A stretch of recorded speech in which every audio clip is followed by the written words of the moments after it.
The ground beneath us is not as solid as it seems.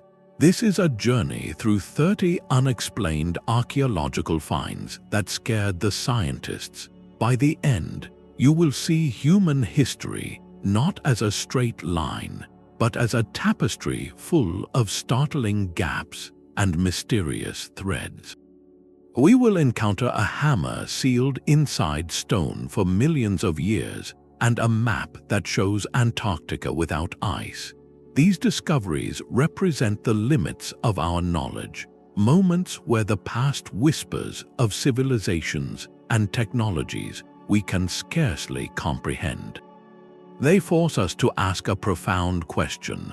What if our understanding of history is just the beginning of the story? From the murky depths of the Aegean Sea, a storm-wrecked ship yielded an object that would dismantle a century of assumptions.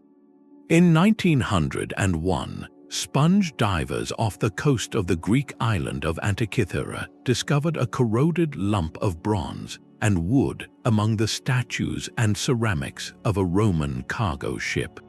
At first glance, it seemed like a piece of meaningless debris, yet this unassuming artifact would later be recognized as the single most technologically complex object to survive from the ancient world. It was the Antikythera Mechanism, an intricate analog computer crafted over 2,000 years ago. For decades, its true nature remained locked inside the calcified remains. It was only with the advent of advanced X-ray and imaging technology in the late 20th century that researchers could peer inside. What they found was breathtaking, a precise clockwork universe in miniature. Dozens of interlocking bronze gears, some with teeth cut with astonishing accuracy, worked together to model the motions of the sun, the moon, and the known planets. It could predict lunar and solar eclipses, track the cycles of athletic games like the Olympics, and even account for the irregular orbit of the moon. This was not a simple calendar. It was a dynamic, mechanical representation of the cosmos, operated by turning a hand crank. The historian Derek J. de Solla Price, who dedicated years to its study, called it an artifact that challenges all our preconceptions about the technological capacity of the ancient Greeks.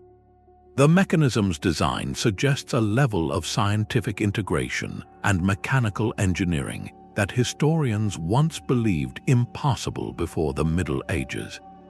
Its sophistication hints at origins within a brilliant scholarly tradition, perhaps even linked to the legendary school of Archimedes in Syracuse. The tiny inscriptions on its plates served as a user's manual, explaining which celestial event would occur and when, turning philosophy into a tangible, predictive tool. To understand its leap forward, consider that technology of comparable intricacy, using similar systems of differential gearing, would not be seen again in Europe until the development of mechanical clocks in the 14th century. Over 1,000 years of knowledge appears to have vanished into the historical abyss. The Antikythera Mechanism stands as a stark, physical reminder that our timeline of progress is not a steady, upward climb. It is a story punctuated by brilliant peaks of achievement, followed by long valleys of forgetting. This single device, salvaged from a shipwreck, forces a humbling question upon us. If something this advanced was in use 2 millennia ago, what other profound understandings of the natural world were cultivated, utilized, and then utterly lost to time? The mechanism is a ghost of a forgotten technological age, and its silent gears point us toward our next discovery, one found not in the sea, but embedded solidly within the ancient rock of a Texas creek bed. While the Antikythera Mechanism reveals a forgotten peak of ancient engineering, another artifact from a later era presents a mystery not of mechanics but of meaning. Deep within the vaults of Yale University's Voynich Rare Book and Manuscript Library rests a book that refuses to be read. Known as the Voynich Manuscript, this small codex from the early 15th century is perhaps the world's most famous literary puzzle. Its pages, made of fine vellum, are filled from edge to edge with elegant, looping script in an alphabet completely unknown to modern scholars. Alongside this undeciphered text are hundreds of intricate illustrations that are equally bewildering. They depict plants that do not match any known species, their roots and leaves arranged in impossible configurations. There are circular diagrams of celestial bodies with unfamiliar constellations, and elaborate networks of tubes and vessels connecting nude female figures, often called nymphs, bathing in or connected to strange green pools. From the moment it resurfaced in the early 20th century, purchased by a Polish book dealer named Wilfred Voynich, it has been an enigma that consumes experts. The immediate assumption was that it was a cipher, a coded text hiding alchemical secrets or heretical knowledge. The greatest codebreakers of the 20th century, including teams from both world wars and the brilliant William Friedman who helped break the Japanese purple cipher, turned their minds to the Voynich. Friedman dedicated his retirement to the manuscript, yet he and all others failed utterly. No statistical pattern, no frequency analysis, no known method of decryption could reveal a single coherent sentence. This total resistance is what makes the manuscript so profoundly unsettling. Linguist Dr. Lisa Fagin Davis has noted that the text, often called Voynichese, exhibits patterns that feel like a genuine language, with its own consistent phonetic rules and word structures, yet it aligns with no linguistic family on Earth. So what are we looking at? The theories are as varied as the manuscript's strange illustrations. Some argue it is an extraordinarily elaborate medieval hoax, crafted to defraud a wealthy patron, a meaningless script designed to look legitimate. Others propose it is a pharmacopoeia documenting a lost herbal tradition, or a treatise on a forgotten branch of natural philosophy, its knowledge so specialized it became isolated and died out. More speculative ideas suggest it could be a record of a constructed language, or even an artifact documenting something beyond our current historical framework. The nymphs in the biological sections, for instance, are not depicted in a medical context but in a symbolic one, hinting at a cosmological or spiritual system we no longer understand. Each attempt to crack its code ultimately reflects our own assumptions about history and knowledge. We expect the past to communicate in ways we recognize, but the Voynich manuscript stands as a stark, beautiful monument to the possibility of entire worldviews that have vanished without a trace. It is not merely a locked book, it is a keyhole for which we have lost the key, reminding us that some chapters of the human story are written in ink we can no longer see. This confrontation with an indecipherable past naturally leads us to wonder about even older, more physical mysteries, buried not in libraries but in the very stone of the earth itself. The solidity of stone itself can become a prison for time. In 1936, along the banks of a small creek near London, Texas, a local couple made a discovery while out for a walk. They noticed a curious piece of rock with what appeared to be a chunk of wood protruding from it. When they cracked the stone open, they found inside a tool that looked remarkably modern, a hammer with a complete iron head and a wooden handle, yet it was completely encased within a hard concretion of stone.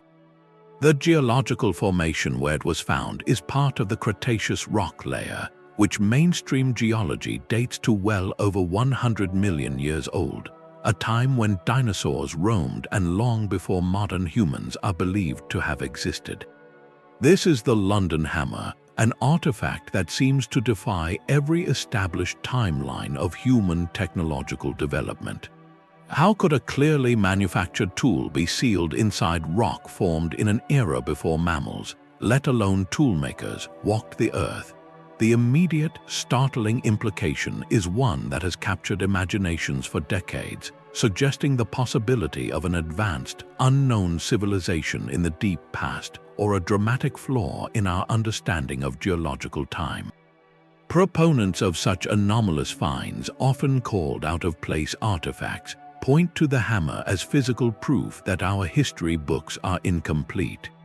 Yet mainstream science offers a different, more grounded explanation that is equally fascinating. Geologists note that the hammer is likely a genuine artifact from a much more recent period, perhaps the 19th century, that became trapped in a process known as concretion.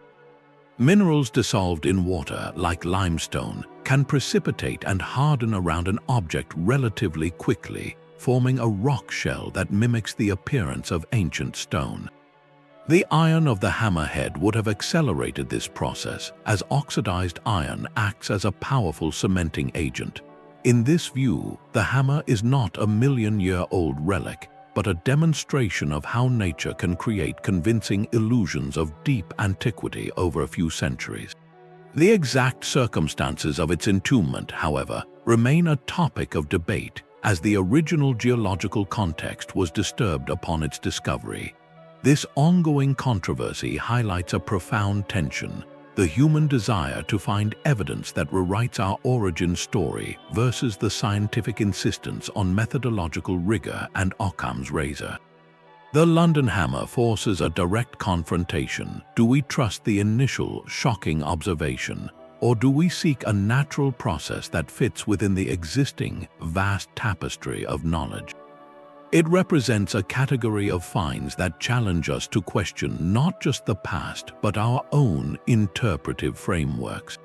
If it were genuinely from that ancient layer, what kind of beings could have crafted it, and what catastrophic event could have erased all other traces of their existence? This tangible puzzle, small enough to hold in your hand, steers our search toward mysteries of a vastly different scale, where the questions are not about a single tool, but about the coordinated labor of thousands and a precision that eludes easy explanation. The sheer scale of the Great Pyramid of Giza is a physical argument against everything we think we know about the Bronze Age, constructed around 2500 BC. It is composed of approximately 2,300,000 individual blocks of limestone and granite, each averaging 2.5 tons, with some of the interior chamber stones weighing in at a staggering 70 tons. The foundational question is not just how they moved these masses, but how they achieved such impossible precision. The pyramid's base is leveled to within less than an inch across its entire 13-acre footprint, and its sides are aligned to the 4 cardinal points with an error of just a fraction of a degree. This orientation to true north, achieved without modern compasses or satellite guidance, suggests the builders possessed and applied an extraordinarily sophisticated understanding of astronomy. Furthermore, the ratio of the pyramid's perimeter to its height is remarkably close to 2 times pi, and the geometry of its internal passages and chambers seems to incorporate the golden ratio, mathematical concepts not formally defined until millennia later. These are not coincidences, they are encoded signatures of a deep and deliberate knowledge. The interior presents puzzles of a different nature. The king's chamber houses a massive coffer, or sarcophagus, carved from a single block of granite harder than the iron tools the Egyptians are believed to have possessed. The precision of its cuts, with corners that are perfectly square and surfaces that are flat to within thousandths of an inch, has led engineers like Christopher Dunn to propose the use of advanced machining techniques, perhaps saws tipped with diamonds or other abrasive jewels.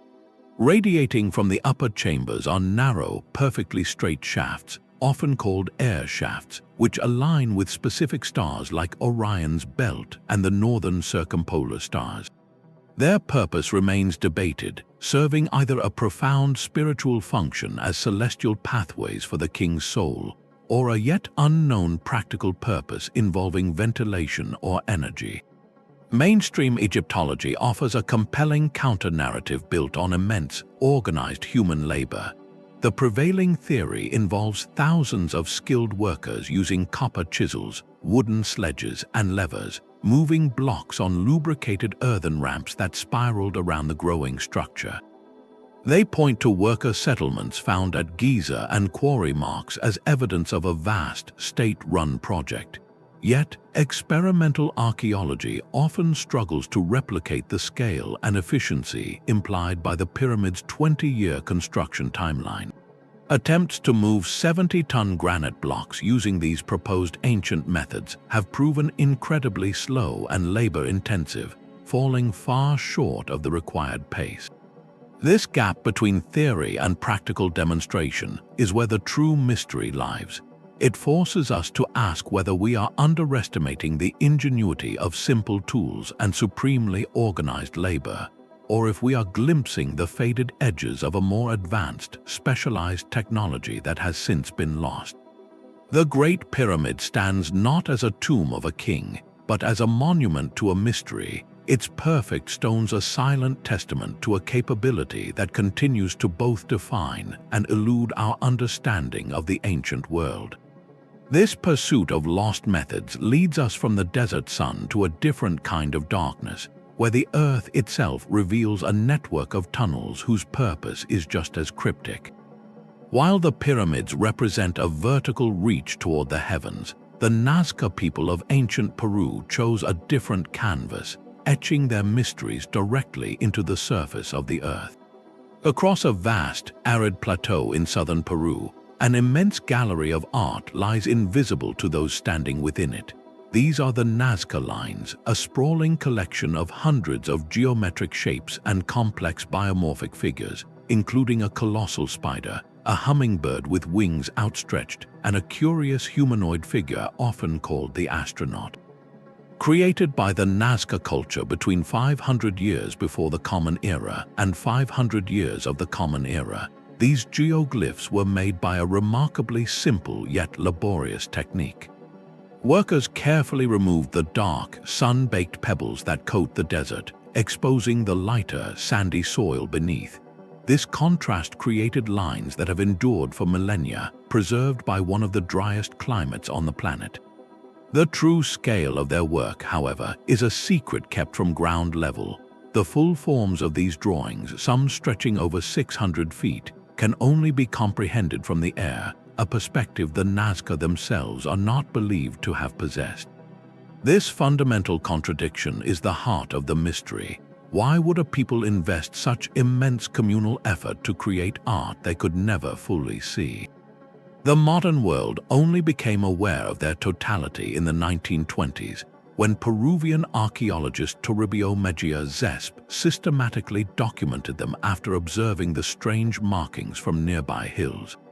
But it was the age of aviation that truly revealed their grandeur, as pilots flying over the desert began reporting these gigantic figures etched into the landscape below.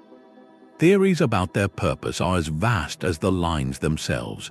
Some researchers, like the mathematician Maria Reich, who dedicated her life to their study, proposed they functioned as a sophisticated astronomical calendar, with lines pointing to solstice sunrises and important star positions, guiding agricultural and ceremonial cycles. Others see them as sacred pathways, walked during rituals to communicate with deities believed to reside in the sky and mountains. A more recent and compelling theory connects the lines directly to the most precious resource in the desert: water. Hydrological surveys have shown that many of the lines and trapezoids align directly with underground aquifers and fault lines where water would come to the surface. In this view, the geoglyphs were not just art or astronomy, but a massive, ritualistic map and offering to the gods to ensure the continued flow of life-giving water. The famous hummingbird, spider, and monkey figures may have represented spiritual symbols connected to fertility and rain. The so-called astronaut figure, with its large, round head and seeming gesture, might depict a shaman in a state of ritual transformation. This blend of practical necessity and profound spirituality makes the lines so captivating. They force us to reconsider what it means to see. Perhaps the Nazca did not need a physical aerial view because they perceived their creations through a different lens, one of collective ritual knowledge, where walking the lines in ceremony connected them to a cosmic order visible only to the spirit. The lines blur the boundary between art, science, and faith, a giant message not necessarily meant for us, but for forces beyond our immediate perception. This ancient fusion of earthly need and celestial aspiration finds a strange echo in a much smaller, yet equally perplexing object, one not made of earth, but of a metal that should not exist. The concept of electricity feels uniquely modern, a force we harnessed only in the last few centuries, yet a humble clay jar stored in the basement of the National Museum of Iraq whispers a different possibility. Known as the Baghdad Battery, this unassuming artifact dates from the Parthian period, between 250 years before the Common Era and 250 years of the Common Era. It consists of a simple ceramic pot, roughly 5 inches tall, inside which sits a rolled copper cylinder. Suspended within that cylinder, but not touching it, is an iron rod. The jar's opening was once sealed with asphalt or bitumen, which would have held the rod in place and insulated it from the copper. When the German archaeologist Wilhelm Koenig examined it in the 1930s, he proposed a startling idea. If this vessel were filled with an acidic or alkaline liquid like vinegar or grape juice, the setup would function as a basic galvanic cell. The electrolyte would trigger a chemical reaction between the two dissimilar metals, causing electrons to flow from the iron to the copper, generating a small but measurable electric current. Replicas built by researchers have confirmed this, producing a modest voltage, enough to create a faint tingle or, if linked in a series, power a small light. The immediate, thrilling question is, what on earth would the Parthians have used it for? Koenig himself speculated it could have been employed for electroplating, using the current to deposit a thin layer of gold or silver onto other metal objects, a practice known from the region. Others have suggested a more mystical application, perhaps using the gentle current in religious ceremonies to create a sensation of divine energy. The tingling feeling could have been interpreted as a spiritual touch, a direct connection to the unseen world. Yet many mainstream archaeologists remain deeply skeptical. They point out that no wires or conductors have ever been found with the jar, nor is there any artifact from the period that shows clear signs of electroplating. The alternative, more conservative theory is that it was simply a secure storage container for precious papyrus or parchment scrolls, with the iron rod acting as a core around which the scroll was wrapped, and the asphalt seal keeping out moisture. This debate captures a classic tension in archaeology between an imaginative leap that rewrites technological history and a cautious interpretation that fits within established knowledge. To understand its potential, we can look at other ancient interactions with electricity, though not from batteries.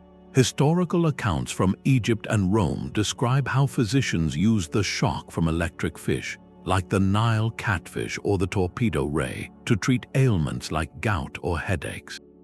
This shows that ancient cultures were aware of and could harness natural electrical phenomena, even if they didn't understand the science. So, the Baghdad Battery sits in a tantalizing middle ground. It could be a mundane storage jar, its true purpose lost to time. Or it could be a fragment of a forgotten practical science, a prototype for a technology whose full application vanished when the society that created it faded away. If it was indeed a battery, its implications are quietly profound. It suggests that the spark of discovery can be struck in any era, and that the light of knowledge, once lit, can just as easily be snuffed out by the winds of time, leaving behind only a cryptic clay jar as a monument to what might have been.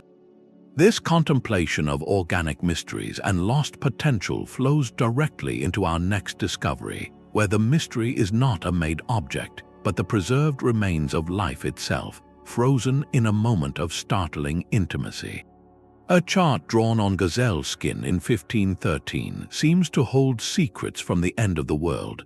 This is the Piri Reis Map, a navigational document compiled by the Ottoman admiral and cartographer Piri Reis. At first glance, it is a remarkable artifact of the Age of Discovery, showing the newly encountered coastlines of the Americas with surprising accuracy for its time. But it is the map's lower edge that has ignited decades of fierce debate and speculation, for it appears to depict the northern coastline of Antarctica, a continent that would not be officially discovered for another 300 years, and it shows it seemingly free of its mile-thick ice cap. The map itself, a beautiful and intricate work, was lost to the modern world for centuries. It was rediscovered quite by accident in 1929 during the renovation of Istanbul's Topkapi Palace, rolled up and forgotten among other documents. When scholars unfurled it, they were stunned. The map showed not only the Atlantic coasts of Europe and Africa, but also Brazil, the Caribbean, and even portions of what looked like the Antarctic Peninsula. Admiral Reis himself wrote detailed notes directly on the parchment, explaining that he had used a composite of 20 different source maps and charts to create his work. Among these, he specifically cited maps dating back to the time of Alexander the Great, ancient documents that have long since vanished from history. This claim is the spark for the entire mystery. If Reis had access to source material from classical antiquity, what profound geographical knowledge might those lost maps have contained? The most controversial interpretation was championed in the 1960s by historian Charles Hapgood. After studying the map's unique projection, he argued that the southern landmass was indeed Antarctica, and its depiction of a non-glacial coastline suggested it was copied from charts made by an advanced prehistoric civilization that mapped the continent before it was covered in ice, perhaps thousands of years before the rise of any known culture. This theory proposes a cataclysm of forgotten history, where a sophisticated global surveying culture left only fragmented cartographic echoes in later works. Mainstream scholarship, however, offers a different and compelling navigation through the evidence. Cartographers point out that the idea of a great southern continent, a terra australis incognita, was a common speculative feature on maps from the Renaissance period, based on philosophical ideas of continental balance rather than actual discovery.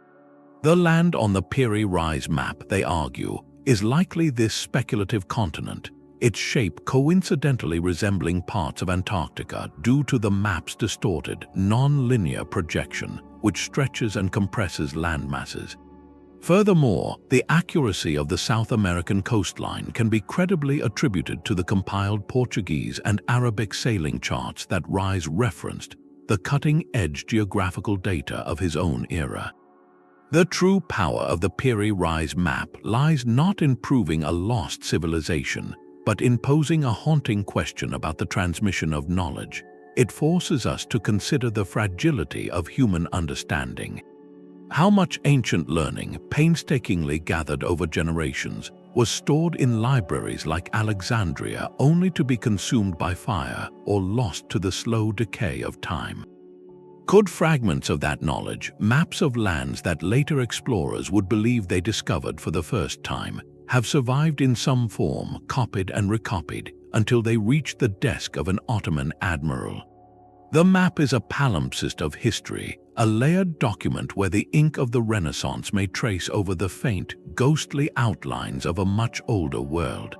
It serves as a potent symbol that our past is not a single story, but a collection of stories, most of which are missing their final chapters. This contemplation of lost giants of knowledge naturally shifts our gaze to discoveries of a more literal and colossal physical scale. The jungle holds more than just trees, it cradles perfect geometry. Deep within Costa Rica's Diquis Delta, scattered across former settlements and riverbanks, lie hundreds of stone spheres of such precision they seem to defy their ancient origins.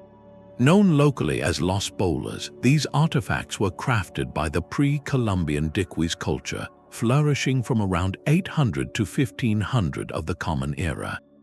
They range in size from small, handheld orbs to colossal spheres over 2 meters in diameter and weighing more than 15 tons, the weight of several large elephants.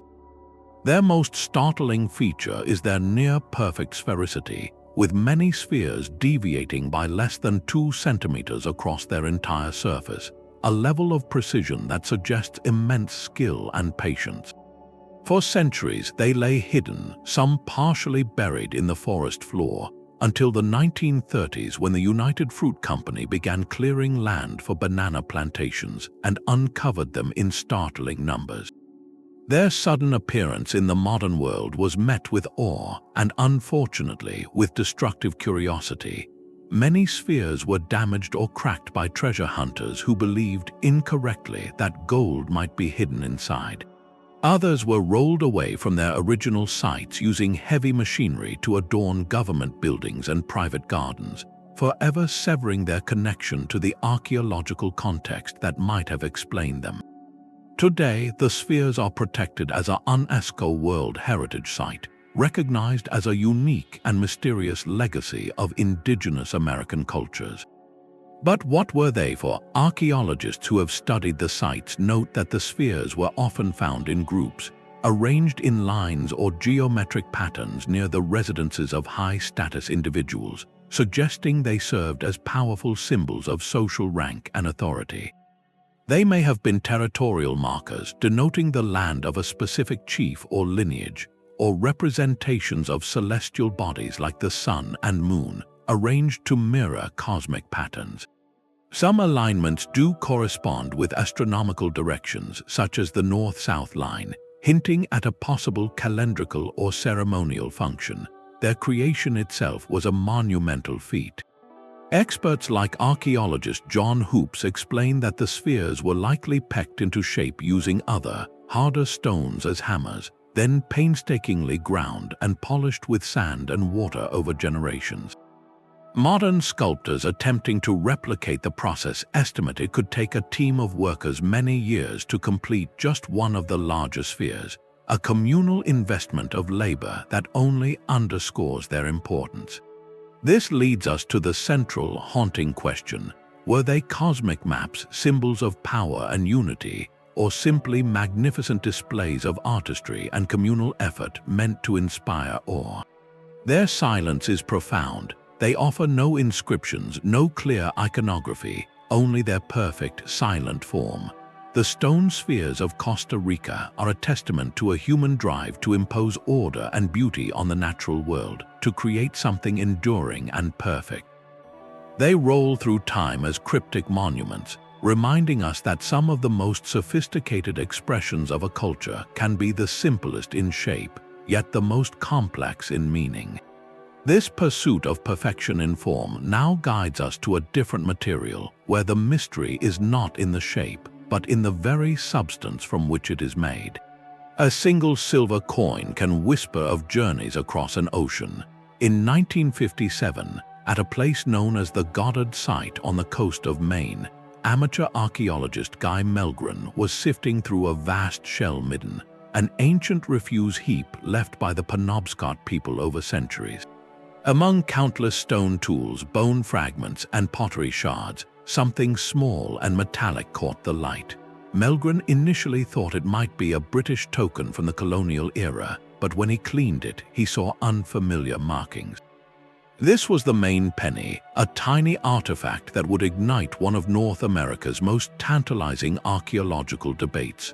The coin, about the size of a modern dime, was later identified by experts as a genuine Norwegian silver penny, or penning, minted during the reign of King Olaf Kyrre between 1065 and 1080 of the Common Era. Its authenticity is not in question. Numismatists confirm it is a real medieval coin, worn smooth from centuries of handling. The immediate, breathtaking implication is that Norse explorers, the Vikings of the Vinland sagas, had not only reached Newfoundland at Elant's Ox Meadows, but may have traded their way south along the coast, directly interacting with indigenous peoples in present-day New England over 400 years before Columbus. The discovery seems to fit a perfect narrative, a tangible piece of evidence linking the saga's stories of Skraelings, their term for the native peoples, with a specific artifact far to the south of their known settlements. Yet archaeology thrives on context. and the context at the Goddard site is strikingly silent on any other Norse presence. Every other artifact recovered from the Midden, thousands of them, is unequivocally and traditionally Native American. There are no Norse nails, no fragments of distinctive clothing, no other coins. This solitary silver penny is an island in a vast sea of indigenous material culture. So how did it get there? The prevailing and most cautious explanation among anthropologists is one of long-distance trade networks. The coin likely arrived not in the hand of a Viking, but through the intricate, pre-existing exchange routes that connected indigenous communities across the continent. A Norse object left behind in Newfoundland or Labrador could have been picked up by native traders, becoming a curious item of exotic value. It would then have been passed from hand to hand, community to community, traveling slowly south over generations until it finally came to rest in a shell heap in Maine, perhaps kept as a charm or a piece of raw silver material long after its original monetary meaning was forgotten. This journey, spanning perhaps hundreds of years and hundreds of miles, is a testament to the vast and sophisticated interconnectivity of pre-Columbian America.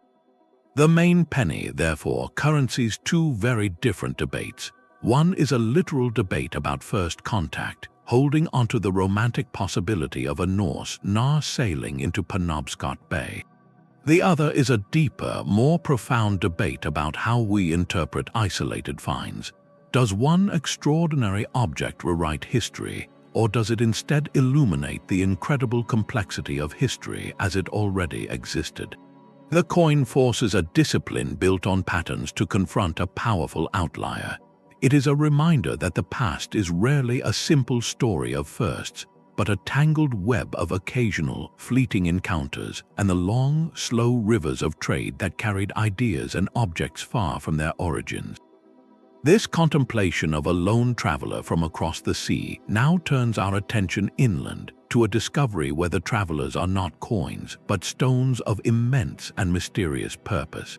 The story of our origins is a puzzle with missing pieces we never knew existed. In the cool, dark recesses of Siberia's Denisova cave, a discovery was made that would not come from a dramatic skull or a complete skeleton, but from a sliver of bone so small it could be overlooked entirely. This tiny fragment, a piece of a finger bone from a young girl, was unearthed in 2008. To the naked eye, it was unremarkable, but it held within it a secret that would rewrite the human story. When geneticists led by Svante Pääbo at the Max Planck Institute managed to extract and sequence its ancient DNA, they expected to find the genetic signature of a Neanderthal, whose remains were also found in the cave. Instead, the genome revealed something entirely new, a distinct branch of the human family tree that had diverged from our own lineage hundreds of thousands of years earlier. They named this new hominin the Denisovan after the cave that sheltered its remains. This was a revolution born not from traditional bone analysis, but from the invisible code of paleogenetics. The implications were staggering. Here was proof of a cousin species, contemporary with both Neanderthals and early modern humans, sharing the ancient world. The genetic data told a story of encounters and mixing. It showed that Denisovans had interbred with both Neanderthals and the ancestors of modern humans migrating through Asia. Today, that legacy lives on in the DNA of certain populations, with people of Melanesian descent carrying up to 6% Denisovan genetic material, a heritage that may have provided adaptations useful for survival in new environments. But who were they physically? The fossil record is hauntingly sparse, a ghostly imprint. Beyond the finger bone, researchers have only a few teeth and a fragment of skull bone from Denisova cave. A molar tooth is remarkably large and robust, unlike those of modern humans or Neanderthals. Then, in 2019, a stunning piece of the puzzle surfaced far to the south on the Tibetan plateau.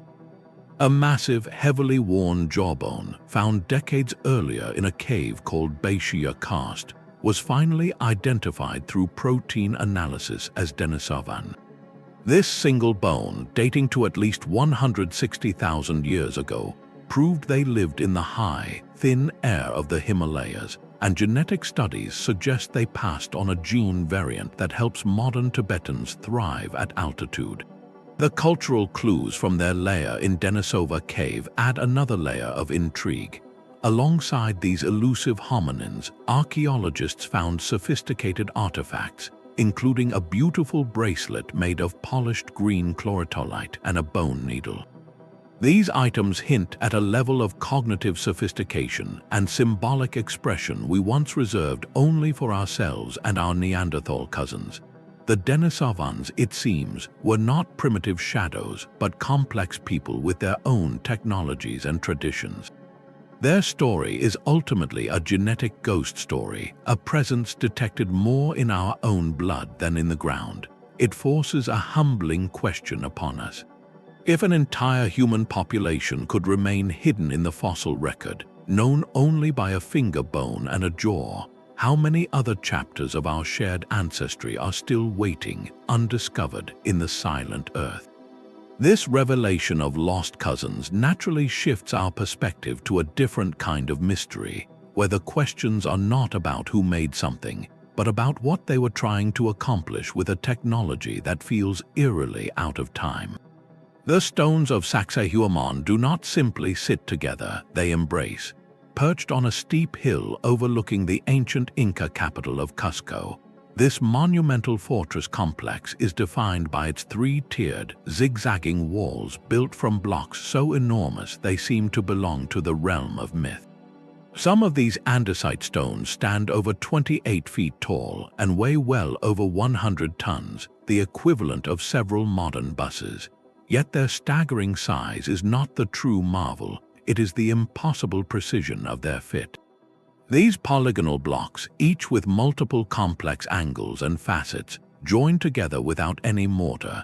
The seams are so tight, so flawlessly interlocked, that for centuries people have said you cannot slip a razor blade or even a single piece of paper between them. This is not simple stacking. It is a three-dimensional stone puzzle on a colossal scale, engineered to withstand the violent earthquakes that frequently shake the Peruvian highlands. The interlocking design acts like a flexible, monolithic web, allowing the entire structure to sway and settle during tremors without collapsing, a principle modern engineers call seismic retrofitting. The Inca who built the fortress in the 15th century left no written records of their methods. Spanish chroniclers who witnessed it in its prime were left in stunned disbelief. The soldier Pedro Cieza de Leon wrote that the sight of such stones, so immense and so perfectly joined, made one wonder if they had been assembled by magic or by giants. The practical challenges are immense. The quarries for this dark, volcanic rock were located over 20 miles away, across rugged mountain terrain. How did they move these multi-ton blocks without the wheel or draft animals? The traditional explanation, supported by archaeological evidence, involves an immense, coordinated human effort. Thousands of workers likely used ropes, levers, and earthen ramps to transport the stones, possibly sliding them on logs or on beds of wet clay to reduce friction. The shaping itself is attributed to a patient, genius process known as the boss method. Stonemasons would roughly shape a block at the quarry, leaving a protruding knob or boss for leverage. At the construction site, the block would be painstakingly trial-fitted to its neighbors. Using harder hammer stones and abrasive sand, workers would grind the surfaces down incrementally, repeatedly lowering the block into place, checking the fit, and grinding again until the contact was perfect. The boss knob would then be knocked off, leaving a smooth, seamless join. This process required not just brute strength, but an almost artistic spatial intelligence, an ability to visualize and carve negative space in 3 dimensions. Yet, even with this explanation, the scale and speed of construction feel staggering. This gap has given rise to more speculative theories, such as the idea that the Inca possessed a lost technique to temporarily soften the stone using a plant-based chemical compound, or even that they used sound resonance or vibrations to levitate the blocks into place. While there is no scientific evidence for these ideas, their persistence speaks to the profound awe the walls inspire. They force a difficult question. Was this consummate skill developed entirely within the Inca Empire over a few generations, or were they the inheritors and perfecters of a much older, even more sophisticated Andean building tradition, one that has since vanished from history?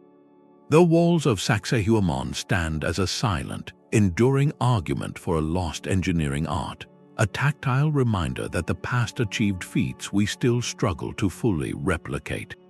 This mastery over monumental stone now leads us to consider a different kind of artifact, one that is small enough to hold in your hand, yet seems to contain a world of knowledge we can no longer access. Some mysteries are written not on parchment but in stone. The tale of the Dropa Stones is one of archaeology's most enduring and controversial legends, a story that begins with a crash landing in a remote mountain range.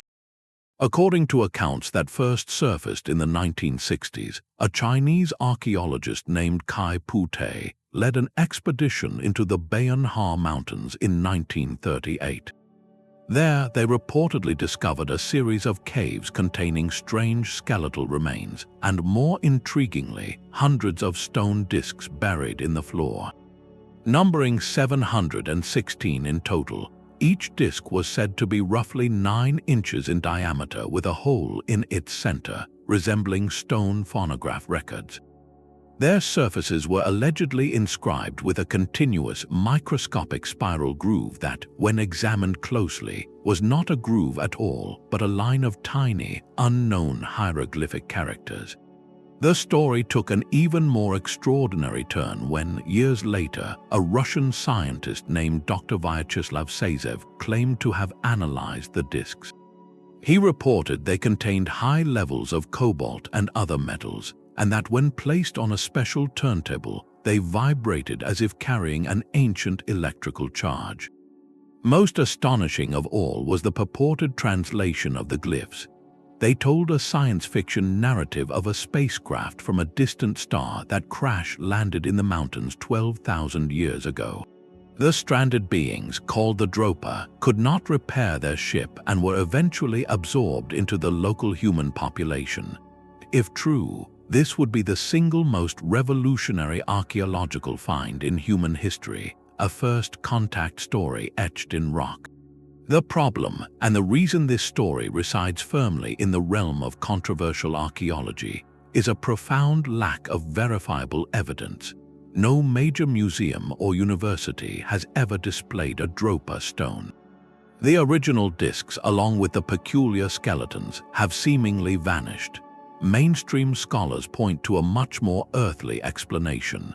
Investigations by researchers like Dr. David Gammon revealed that the entire story bears striking similarities to known forgeries produced in China's artifact markets. The narrative itself appears to have been crafted and embellished over decades, blending elements of popular science fiction with the genuine human fascination for ancient mysteries. It shares a thematic kinship with other enigmatic discs, like the genuine and still undeciphered Phaistos Disc from Crete, a clay artifact stamped with mysterious symbols. Genuine puzzles like that one often become magnets for elaborate myths, their silence inviting imaginative interpretation. So why does the Dropa story, likely a fabrication, hold such power over us? It speaks to a deep-seated human longing, a desire to find in the distant past not just our own origins, but a connection to something greater, a cosmic lineage. These narratives often emerge where the historical record is silent or fragmented, filling the gaps with stories that make the unknown feel grand and purposeful. The Dropa Stones serve as a potent cautionary tale about the line between mystery and myth, reminding us that the most extraordinary claims require the most extraordinary evidence. Yet, even as a modern legend, it pivots our curiosity toward artifacts with undeniable physical reality. objects whose very substance presents a mystery that no amount of storytelling can easily explain. Their silent gaze holds the weight of an entire island's history. On one of the most isolated pieces of inhabited land on Earth, Rapa Nui, also known as Easter Island, nearly 1,000 massive stone figures stand sentinel. These are the moai, monolithic human figures carved by the Rapa Nui people between 1250 and 1500 of the Common Era. Their sheer scale is humbling, with the tallest erected statue, named Paro, standing over 33 feet tall and weighing a staggering 82 tons. Yet hundreds more, some even larger, lie unfinished in the volcanic quarry or abandoned along ancient roads, as if the island itself paused in mid-thought. For centuries, the central question has been not just why they were made, but how. How did a population numbering perhaps only in the thousands, with no wheels, no metal tools, and no large animals to assist them, transport these multi-ton giants up to 11 miles across the island's rugged landscape, and then raise them onto massive stone platforms called ahu? The traditional narrative, popularized by explorer Thor Heyerdahl in the 1950s, involved vast numbers of people using log rollers and ropes to drag the statues horizontally on sledges. This method seemed plausible but required enormous amounts of timber, feeding into a darker story of ecological collapse where the islanders, in their zeal to build, deforested their own home, leading to societal ruin. This parable of a people who literally sawed off the branch they were sitting on became a cautionary tale for the modern world. But more recent archaeology, led by researchers like Terry Hunt and Carl Lipo, has dramatically rewritten this script. They point to evidence that the island's palm forests were likely already in decline due to the arrival of invasive rats that ate the seeds, and that the Rapa Nui people were not reckless destroyers but ingenious adapters. Their breakthrough came from listening to local oral tradition, which had long spoken of the statues walking to their platforms. Hunt and Lipo, along with a team including Rapa Nui descendants, decided to test this literally. Using strong ropes tied around the head of a replica moai, they showed that just 18 people working in coordinated teams could rock a statue from side to side, using its own curved base to pivot it forward in a deliberate, upright shuffle. The statue, in essence, could be walked. This method, efficient and requiring far less timber, aligns with the many statues found abandoned on roads in postures that suggest they fell forward during transport. The carving process itself was an act of profound patience and spiritual investment. The moai were all born from a single volcanic crater called Rono Raraku, a sacred landscape where the soft, carvable tuff stone was quarried. Using hand-held basalt picks, master carvers would outline the statue directly in the rock face, gradually freeing it until only a narrow keel connected it to the bedrock. Once separated, the statue would be carefully lowered down the crater slope. The final details, the long ears, the prominent brows, and the delicate hands clasped across the belly, were often finished on the journey. Upon reaching its coastal ahu, the statue was painstakingly erected using a ramp of stones and leverage, a tense operation that, if failed, could shatter the work of years. The final, transformative act was the placement of the eyes. Sockets were inlaid with white coral and pupils of red scoria stone. To place the eyes was to give the statue sight, to activate its mana, or spiritual power. The moai were not idols to be worshipped but vessels.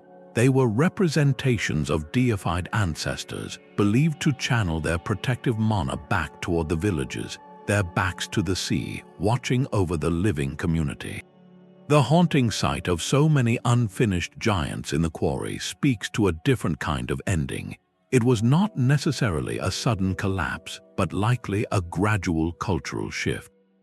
As resources changed and social priorities evolved, the intense focus on statue construction waned, giving way to the Birdman cult, a new religious practice focused on ritual competition. The silent moai, then, are monuments to both breathtaking ingenuity and profound cultural change. They ask us to consider whether the greatest mysteries of civilization are about the physical feats we accomplish, or the social and spiritual forces that drive us to accomplish them, and what happens when those forces quietly turn in a new direction. Their lessons are carved in volcanic rock, pointing us now toward a mystery of a very different material, one that is not stone but a crystal of impossible age. Quartz crystal can hold a memory of the tool that shaped it. Among the most captivating and debated artifacts in the world are the life-sized crystal skulls, objects of stunning clarity and eerie beauty that have long been presented as relics of lost Mesoamerican civilizations. Carved from single blocks of clear or milky quartz, these skulls, like the famous Mitchell-Hedges skull discovered in the 1920s, are often attributed mystical properties, said to be used by ancient priests for healing, divination, or even as powerful data storage devices from Atlantis. Their flawless surfaces and hypnotic gaze seem to whisper of advanced, even magical, technology from a forgotten age. This narrative was powerfully amplified in the late 20th century, weaving the skulls into New Age spirituality and popular adventure mythology, framing them as proof of a spiritual science we have yet to rediscover. The cultural significance of these objects is undeniable, embodying a deep modern longing to connect with an idealized, spiritually advanced past.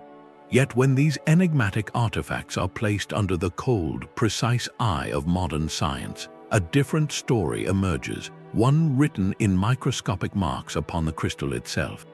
Materials scientists, using tools like scanning electron microscopes, have examined the most prominent skulls, including those in the British Museum and the Smithsonian. Their findings are consistent and conclusive. The surfaces show telltale marks of modern, high-speed rotary wheels and polishing compounds containing industrial abrasives like carborundum, which did not exist before the 19th century. The quartz itself, while ancient in its geological formation, bears the signature of 19th century European lapidary workshops, not pre-Columbian hand tools. The composition of quartz offers a clue to why this matters. Quartz is a remarkably hard mineral, rating a 7 on the Mohs scale, and it possesses a crystalline structure that makes it prone to shattering along cleavage planes if struck incorrectly. Carving a complex, hollow form like a skull from a single block without modern precision tools would be an exercise in near-miraculous patience and skill, with an extraordinarily high risk of catastrophic failure. While the piezoelectric properties of quartz, which generate a small electric charge under mechanical stress, are real and are used in modern watches and radios, there is no evidence this physical property was understood or harnessed by ancient cultures for the purposes attributed to the skulls. The histories of these objects further unravel the mystery. Provenance, the documented chain of ownership, is often murky or deliberately obscured. The Mitchell-Hedges skull, for instance, was reportedly found by adventurer F. Mitchell-Hedges' adopted daughter Anna during an expedition in Belize, yet no contemporary evidence from the dig supports this. It more likely entered his possession through a London art auction in 1943.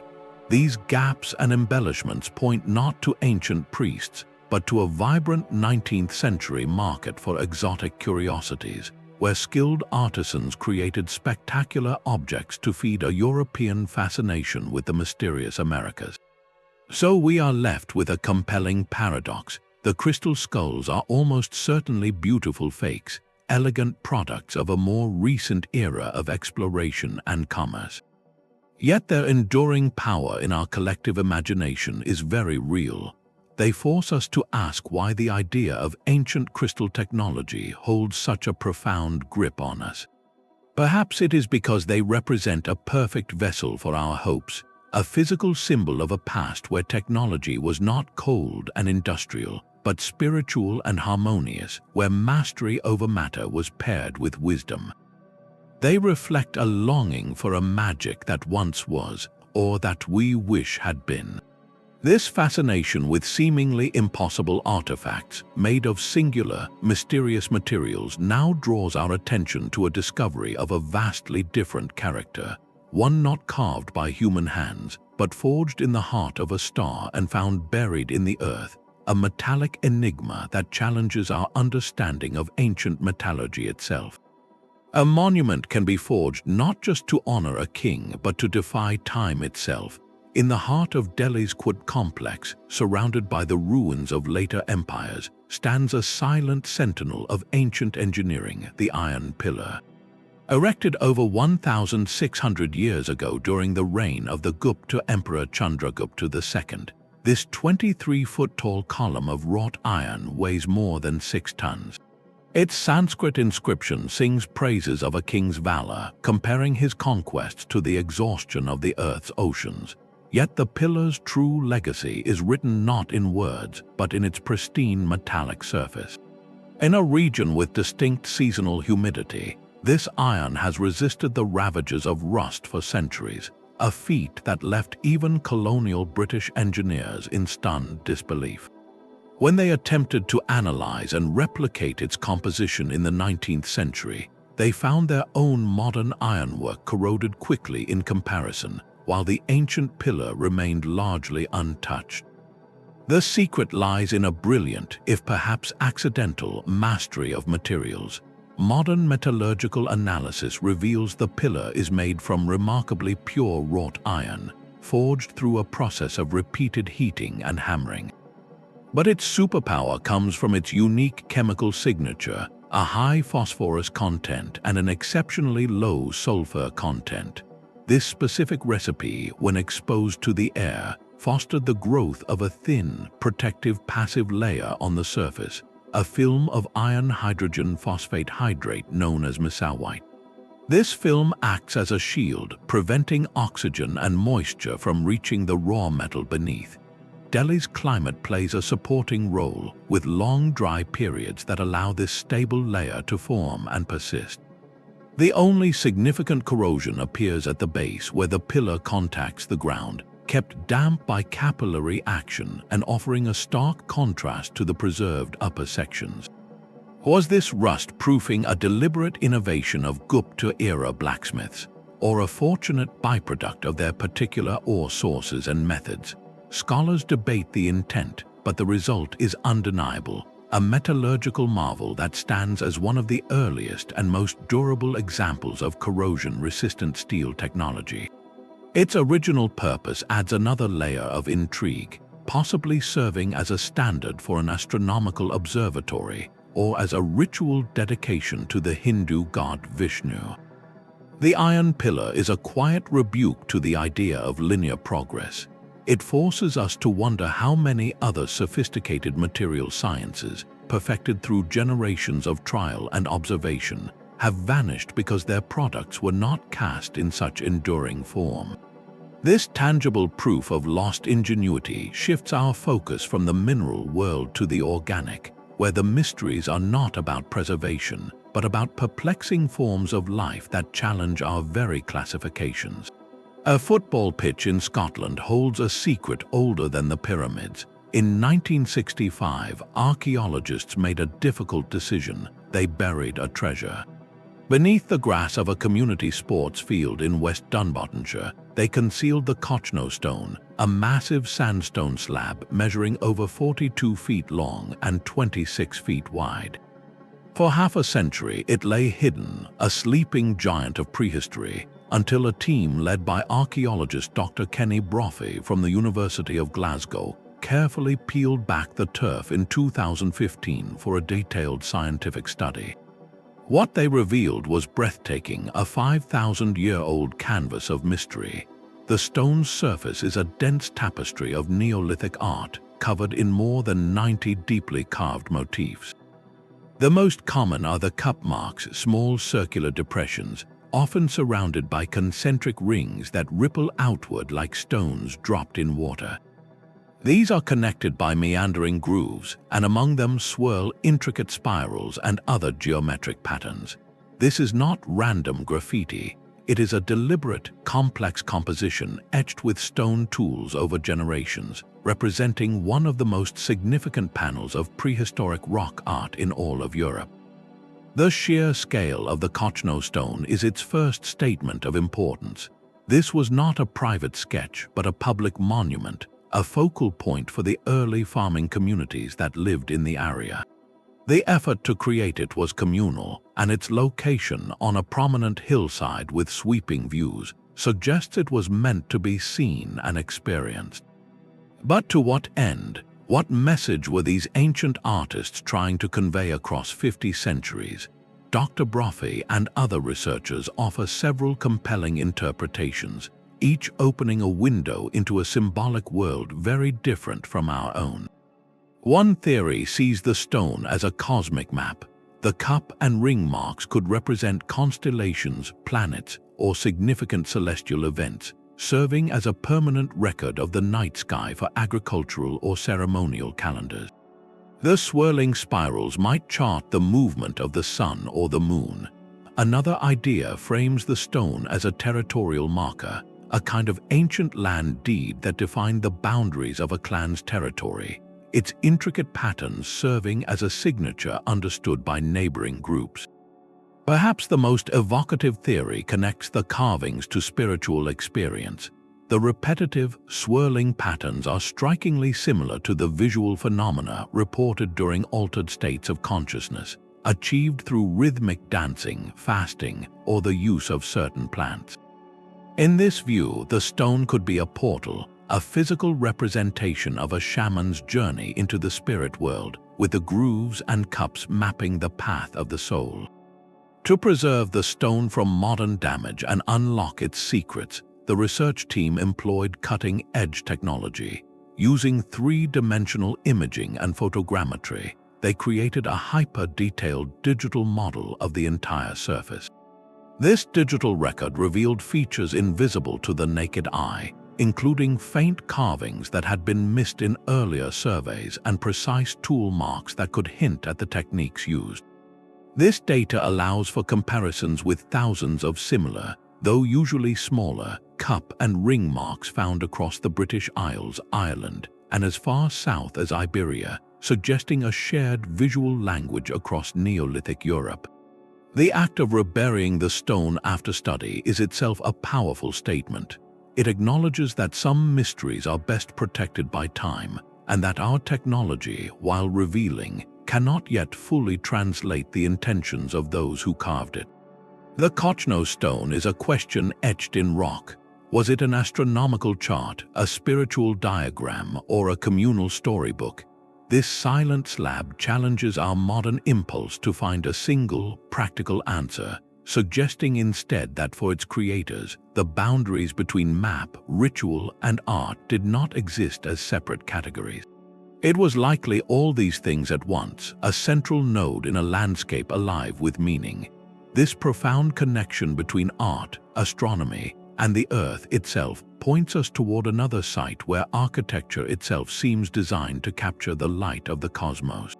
The arid hills of southeastern Turkey hold a secret that dismantles the foundational story of civilization itself.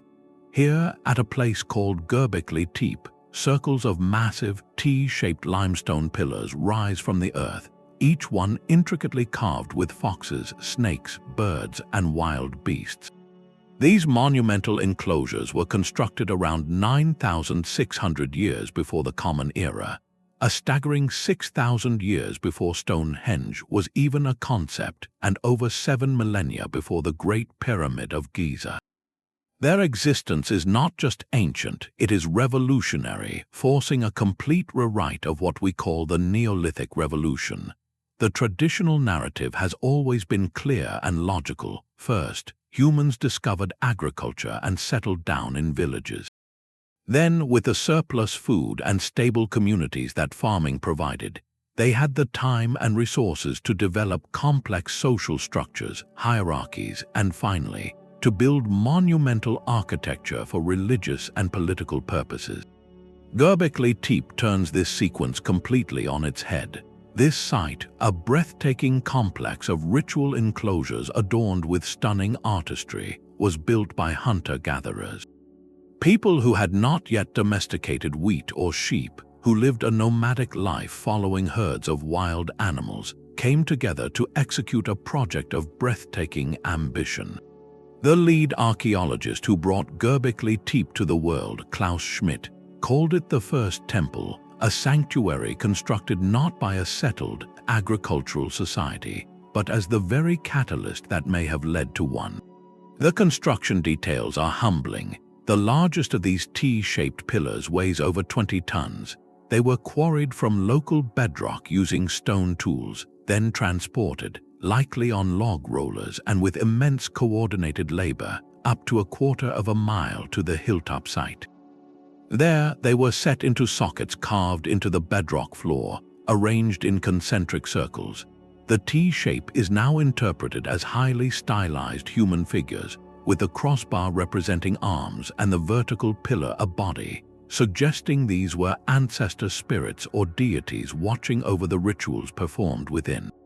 The iconography carved into their sides is a dense, symbolic universe. We see a menagerie of the wild world: scorpions, lions, boars, waterbirds, and foxes, all rendered with a fluid, confident artistry. These are not simple pictures, they are a complex symbolic language, a testament to a rich spiritual cosmology that existed long before the written word. Intriguingly, there is a striking lack of evidence for permanent settlement at the site. No houses, no hearths for daily cooking, no middens of domestic waste. This was not a village, it was a destination. Hunter-gatherer bands from across the region likely converged here at specific times, drawn by a shared belief system, to participate in large-scale ceremonies. The social organization required to plan, quarry, transport, and erect these pillars, and to feed the hundreds of workers during construction, implies a level of coordination and leadership we never before attributed to pre-agricultural peoples. This leads to Schmidt's profound hypothesis: what if the need to sustain these periodic, large gatherings at places like Göbekli Tepe is what actually spurred the invention of agriculture? To reliably feed the builders and pilgrims, these communities might have begun to cultivate wild grasses and corral wild animals nearby, gradually leading to domestication. In this light, civilization did not create religion. Religion may have created civilization. The site's final act is as mysterious as its purpose. Around 8,000 years before the Common Era, after centuries of use, the people of Göbekli Tepe deliberately buried their entire monumental creation.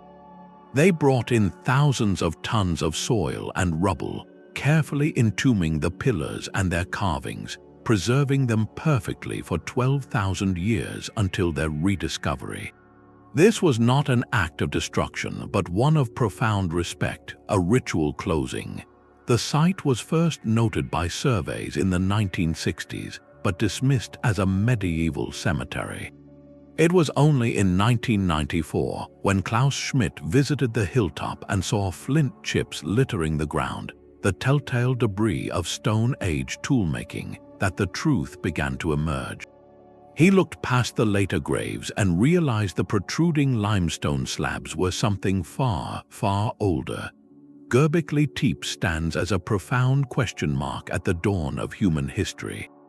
Does it represent a lost golden age of pre-agricultural sophistication, a time when complex social and spiritual lives flourished without the need for farms and cities? The pillars do not just support stone lintels, they pillar our entire understanding of cultural origins, showing that the human drive to create meaning and monument is far older and far more powerful than we ever imagined. This revelation of precocious antiquity makes the next discovery all the more startling, for it is not a communal monument, but a singular, personal artifact that feels impossibly out of place. Its faint imprint is a question woven into linen. Housed within the Cathedral of St. John the Baptist in Turin, Italy, the shroud is a 14.5-foot long piece of cloth, bearing the haunting, full-length negative image of a man who appears to have suffered injuries consistent with historical accounts of Roman crucifixion. The image is not painted or stained in any conventional sense. It is a superficial discoloration of the topmost fibers of the linen, a sepia-toned shadow that resides on the surface. Its true nature as a photographic negative was only discovered in 1898, when amateur photographer Secondo Pia was allowed to photograph it. When he developed the glass plate negatives in his darkroom, he was stunned to see a clear, positive portrait emerge, a level of detail invisible to the naked eye. This revelation transformed the shroud from a simple object of veneration into a complex forensic and historical puzzle. The image shows the front and back of a bearded man with long hair, his hands crossed over the pelvis, with what appear to be wounds on the wrists and feet, a puncture in the side, and scores of markings across the back and legs. For millions of the faithful, these details are a direct, tangible connection to a pivotal moment, making the shroud one of the most intensely studied artifacts in the world. Science has applied its full arsenal to the cloth, yet instead of providing simple answers, each test has deepened the mystery. In 1988, with the Church's permission, a small sample was cut from a corner of the shroud and divided among 3 independent laboratories for radiocarbon dating. The results, published in the journal Nature, converged on a date range between 1260 and 1390 of the Common Era, squarely within the medieval period. This seemed to settle the matter, labeling the shroud as a skilled, if inexplicable, medieval creation. Yet almost immediately, questions arose about the sample itself. Proponents of the shroud's authenticity argued that the corner tested, which showed evidence of earlier repairs and handling, could have been contaminated by centuries of soot from candles, oils from hands, or even microbial growth, all of which could skew carbon dating results toward a younger age. They point to other lines of evidence that suggest a much older origin. Textile experts have noted the shroud's complex 3-to-1 herringbone twill weave is consistent with fabrics from the 1st century Near East, but rare in medieval Europe. Botanists studying dust vacuumed from the cloth have identified pollen grains from plants native to the region around Jerusalem, some of which are not found in Europe. Perhaps most striking are the forensic details of the image itself. The bloodstains, analyzed with advanced spectroscopy, have been identified as human hemoglobin, and their distinctive serum halos indicate they flowed from wounds before the cloth was wrapped around the body. The anatomical precision of the image, including the accurate placement of the nails through the wrists rather than the palms, a detail medieval artists typically got wrong, suggests knowledge beyond the time of its alleged carbon date. How, then, was the image formed? No one has been able to replicate its unique properties using materials and techniques available in either the 1st or the 14th century. The image has no directionality, no brushstrokes, and penetrates only the very top fibers of each thread. One artistic theory suggests a form of early photography, using a camera obscura and light-sensitive chemicals, but no evidence supports such a technology in the medieval era. Another proposes a simple contact method, where a bas-relief statue was covered with a cloth and rubbed with pigment, but this fails to explain the 3-dimensional encoding of the image or its superficial nature.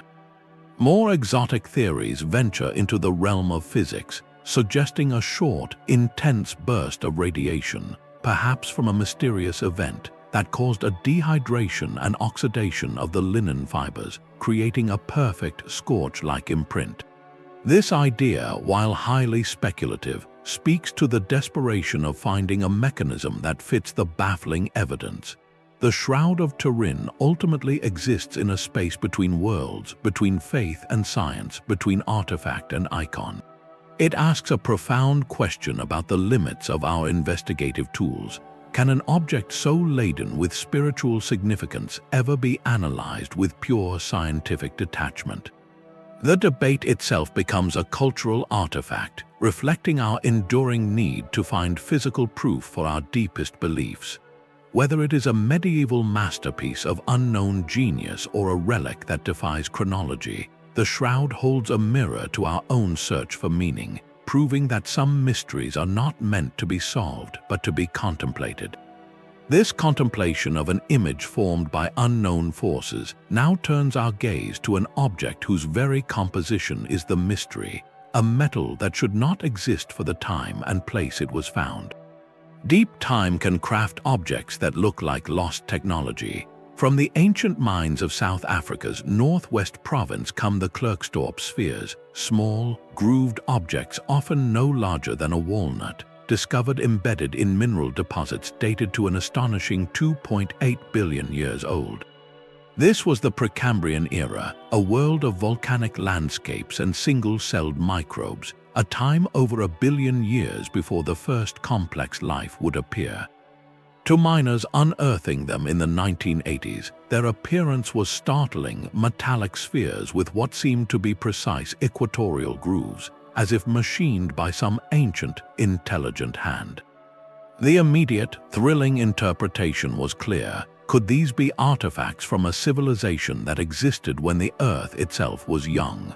The spheres quickly became a staple of alternative archaeology, cited as physical proof of lost advanced cultures or even extraterrestrial visitors in the unimaginably distant past. They were sometimes called the spheres of Moqui, a name borrowed from similar iron oxide concretions found in the American Southwest, further weaving them into a tapestry of mystery. The true story, however, revealed by geologists who have studied them extensively, is a magnificent lesson in how nature itself can be the ultimate artisan. The spheres are not manufactured but are natural concretions, most commonly composed of the iron minerals pyrite or hematite. Their formation is a patient geological process. In soft, water-rich volcanic sediment, a tiny nucleus, perhaps a grain of sand or a fossilized microbe, becomes a seed. Dissolved minerals in the water, like iron, begin to precipitate out in concentric layers around this core, much like a pearl forms inside an oyster. Over immense stretches of time, these layers build up, creating a spherical shape as minerals deposit evenly from all sides. The sediment eventually hardens into rock, and the concretion within is often more resistant to erosion. When the surrounding stone weathers away, these hardened spheres are left behind, looking as if they were placed there. But what about those intriguing grooves that circle their equators? This is where nature's mimicry becomes truly clever. The grooves are not cut, but are most often the impression of the crystal faces of other minerals, like fibrous gypsum, that grew in the soft sediment adjacent to the forming sphere. As the concretion hardened, it captured the shape of these neighboring crystals, leaving behind a perfectly straight, linear indentation that looks for all the world like a machined seam. Other grooves can form from stress cracks as the concretion dries and shrinks. Claims that the spheres are perfectly balanced or rotate on their own axes have been thoroughly debunked by scientists. No verified example exhibits these properties, and such stories appear to be modern legends that grew around the objects. To understand their significance, we can think of them like the Maine Penny, that solitary Norse coin in a Native American midden. Both are genuine objects, but their true story lies not in their isolated appearance, but in the full context of their discovery. The Maine Penny, without any other Norse material, points to long-distance trade networks. The Klerksdorp Spheres, without any other signs of toolwork or industry in 2.8 billion-year-old rock, point to the profound creativity of inorganic processes. They force us to confront a persistent and deeply human desire, the longing to find evidence that we are not alone in time, that other intelligent builders came before us. This desire is powerful, but it can lead us to see design where there is only sublime natural accident. The spheres are a humbling reminder that our planet was crafting objects of startling symmetry and beauty billions of years before the first human mind ever wondered at them. They turn our curiosity from the mimicry of form to the persistence of genuine human messages, leading us to another artifact where the design is undeniable, but the language used to write it has been utterly lost to history. A spiral of silent symbols spins a tale of a lost language. The Phaistos Disc, a small, baked clay disc just over 6 inches in diameter, was unearthed in 1908 by the Italian archaeologist Luigi Pernia in the ruins of the Minoan Palace of Phaistos on the island of Crete. Its discovery was immediate and profound, for it presented a puzzle unlike any other from the ancient world. Both sides of the disc are covered, from the outer edge spiraling inward, with a total of 241 individual symbols pressed neatly into the soft clay before it was fired. These are not hand-drawn marks, but impressions made by 45 distinct pre-formed seals like tiny stamps, each depicting a clear pictograph. We see a man's head with a feathered helmet, a walking figure, a shield, a ship, a bee, a carpenter's square, and many more. The symbols are grouped into what appear to be words, separated by short vertical lines, suggesting this is a structured text meant to be read, likely starting from the outer rim and moving toward the center. Dated to the 2nd millennium before the Common Era, during the height of Minoan civilization, the disc's very existence is a monumental question. Why does its script appear nowhere else? No other clay tablet, no wall inscription, no seal ring from Crete or the wider Aegean bears this specific set of stamped symbols. It is a linguistic island utterly alone. This isolation has made it one of the most famous and frustrating undeciphered texts in archaeology, a code that has resisted over a century of intense effort by the world's greatest linguists and cryptographers.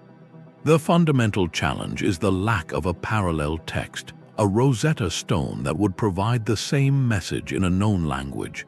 Without this key, every attempt at decipherment is essentially a sophisticated guess.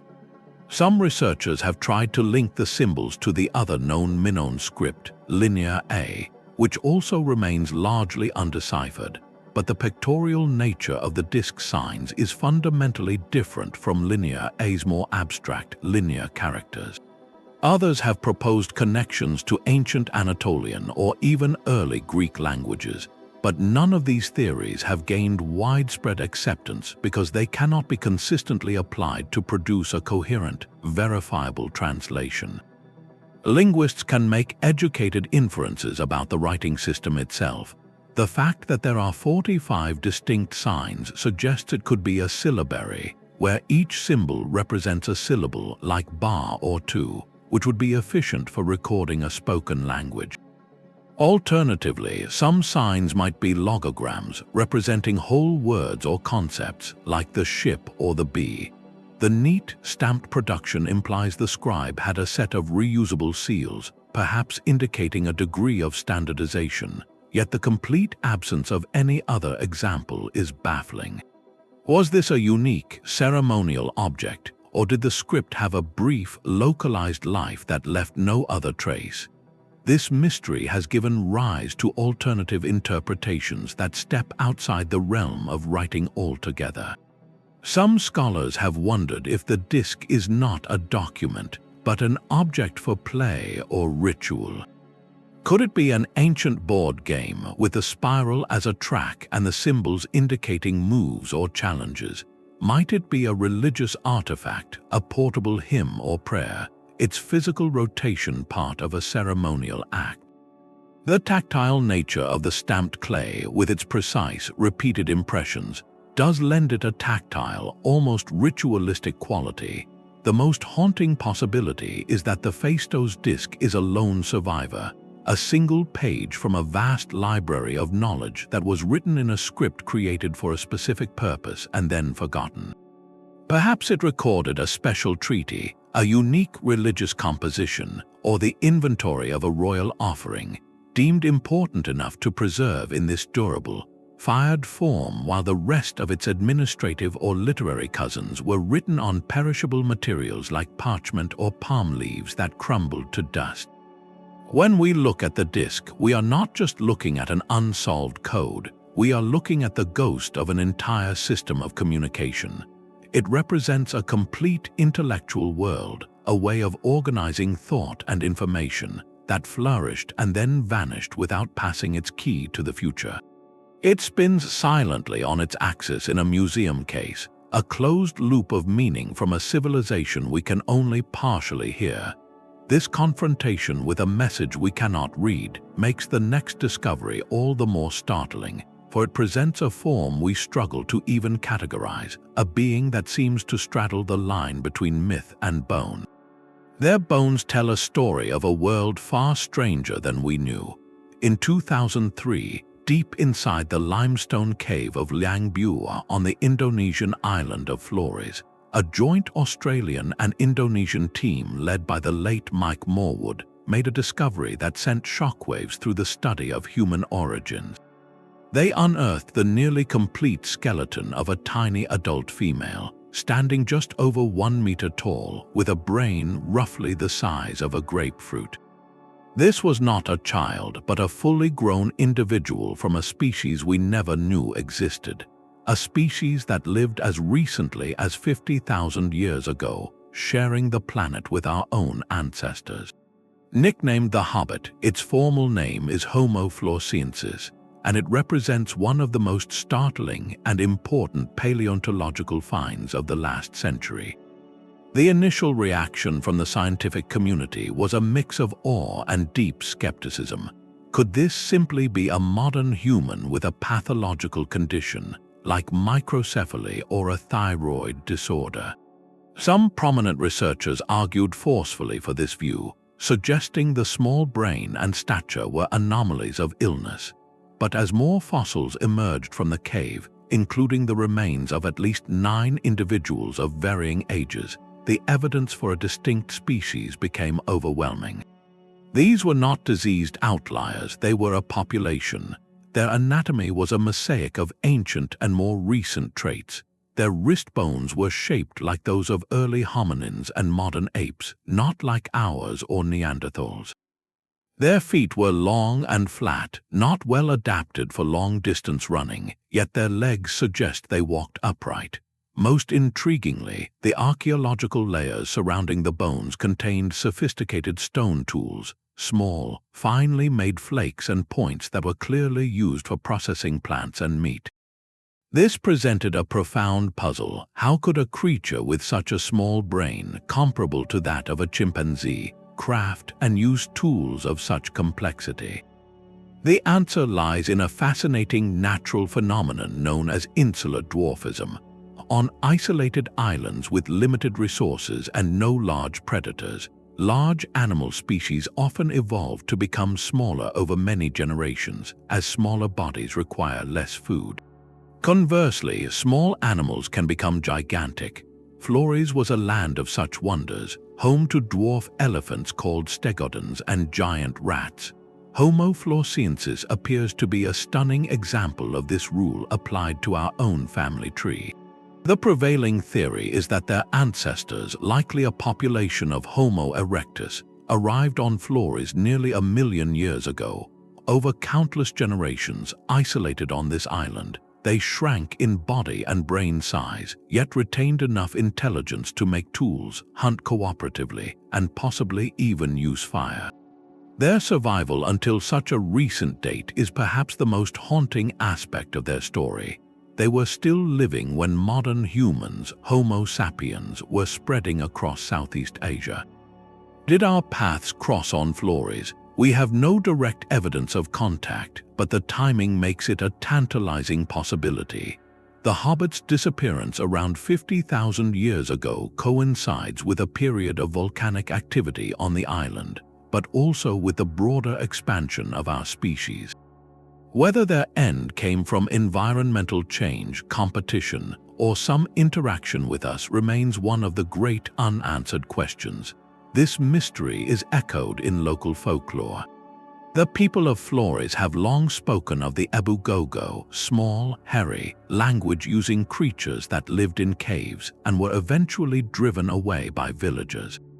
While these legends are not scientific evidence, they offer a poignant cultural echo, a possible folk memory of a different kind of people who once shared their island.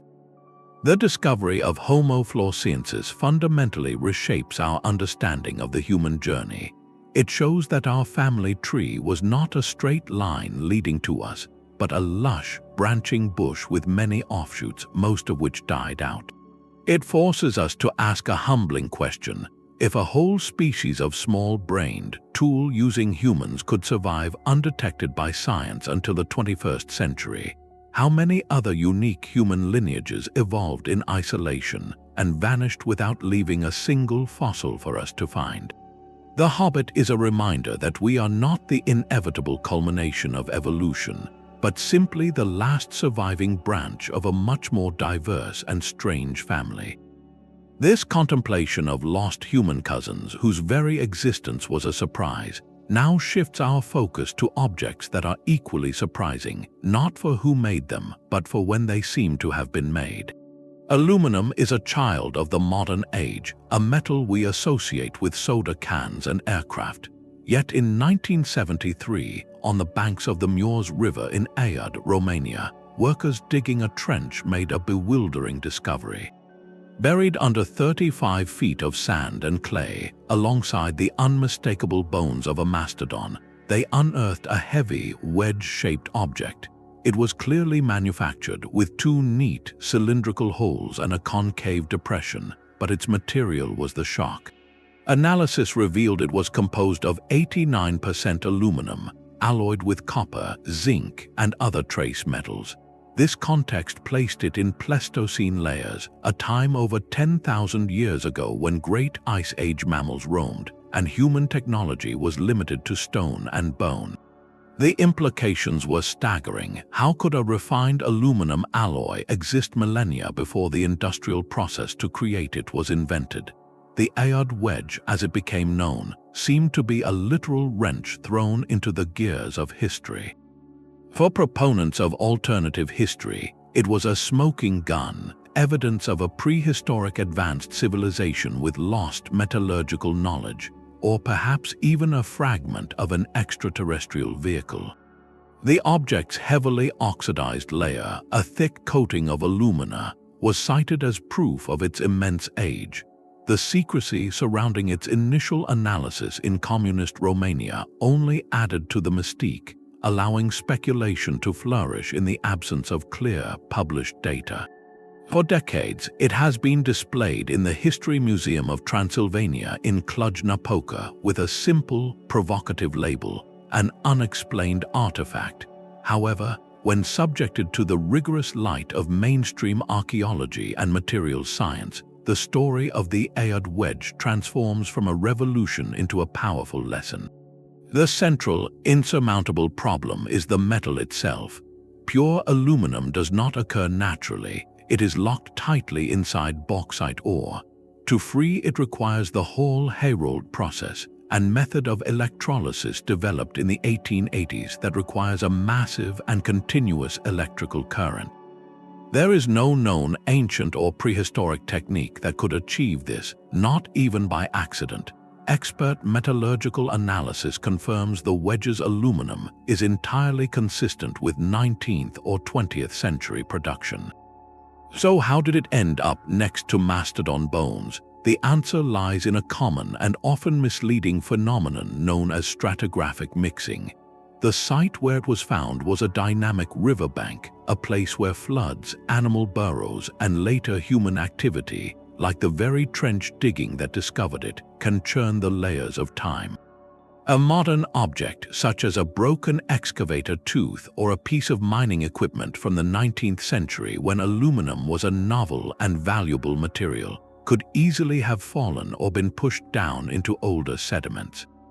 Without meticulous, documented excavation by trained archaeologists, which was not the case with this accidental find, establishing a true and undisturbed context is impossible.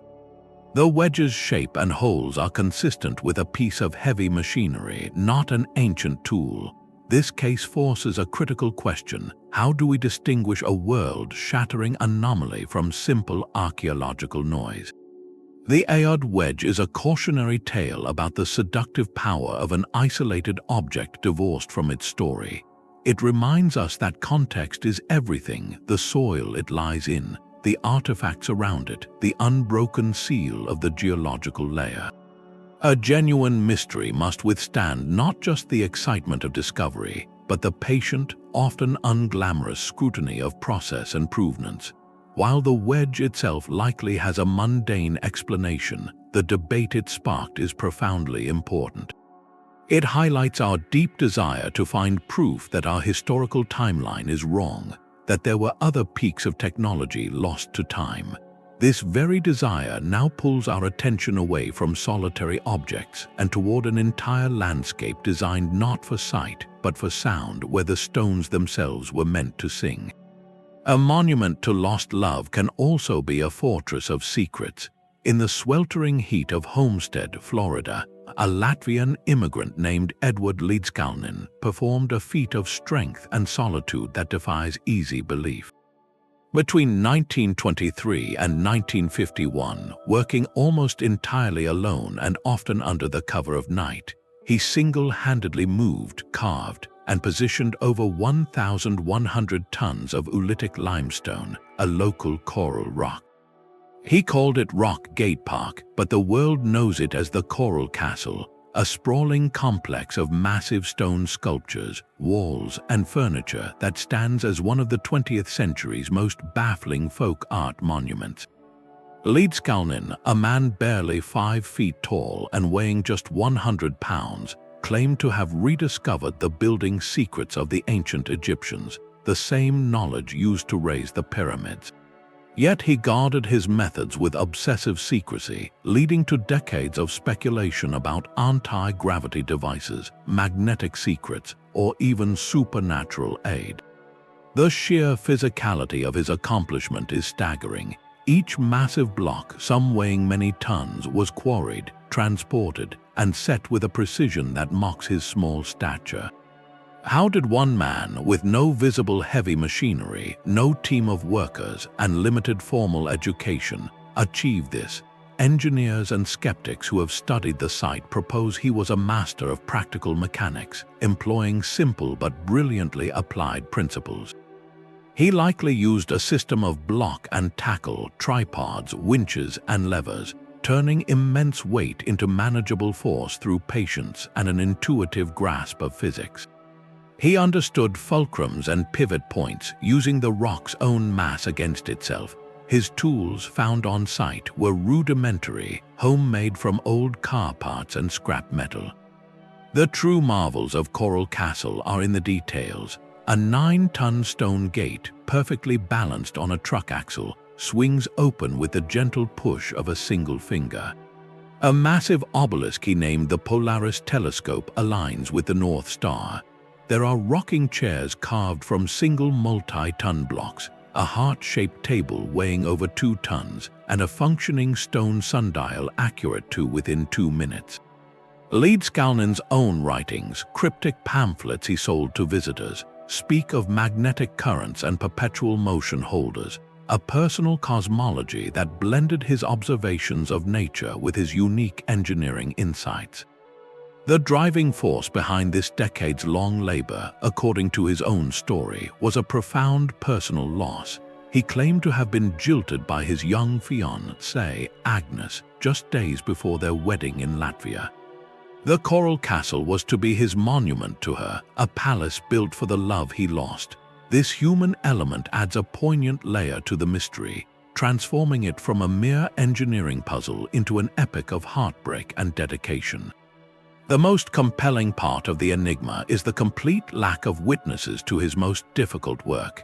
He deliberately moved his entire construction from Florida City to Homestead in the dead of night, and neighbors reported seeing the massive stones seemingly moving on their own, as Līdzkalnis would work only when no one was watching. This intentional secrecy is what fuels the enduring legend. Was Edward Leedskalnin a self-taught genius who rediscovered principles of leverage and balance known to ancient builders?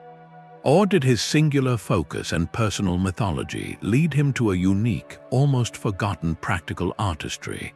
The Coral Castle does not give up its answers.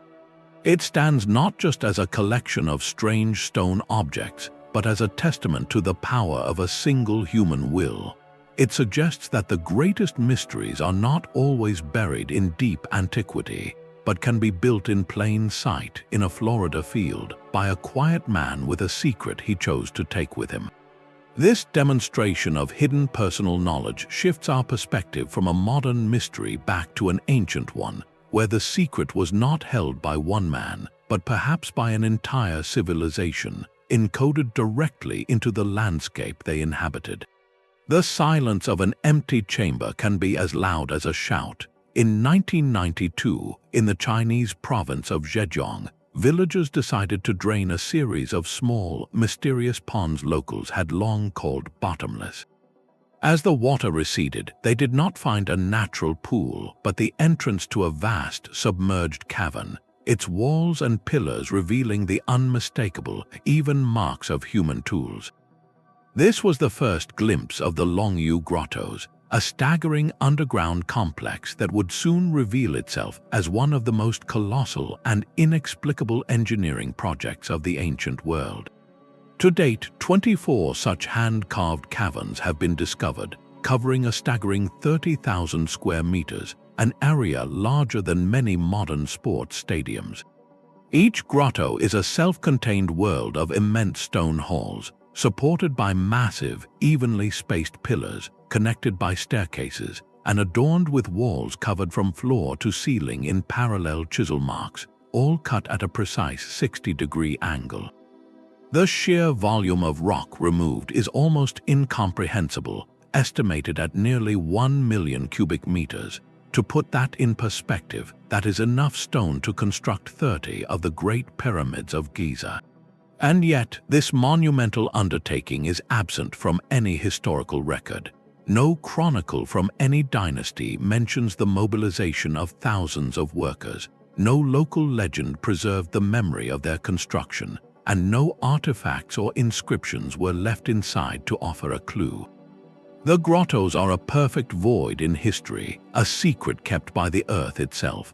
Dating the caves has been a challenge, but sediment analysis suggests they were created at least as early as 200 years before the Common Era, with some researchers arguing they could be far older. The technical puzzles multiply with every inspection. First, there is the question of the missing debris. Where did all that excavated stone go? 1 million cubic meters of sandstone would form a mountain of rubble, yet no trace of this spoil has been found in the surrounding landscape. It simply vanished. Then there is the precision of the work. The chisel marks are not random but uniform, sweeping across vast walls in decorative, almost rhythmic patterns, suggesting a standardized technique and an aesthetic intention beyond mere quarrying. The pillars are not crude supports, but thoughtfully placed to distribute the immense weight of the ceiling, demonstrating a sophisticated understanding of structural engineering. Even the acoustics of the chambers are strange, with certain areas amplifying sound in unusual ways, leading to speculation about ritual or ceremonial use.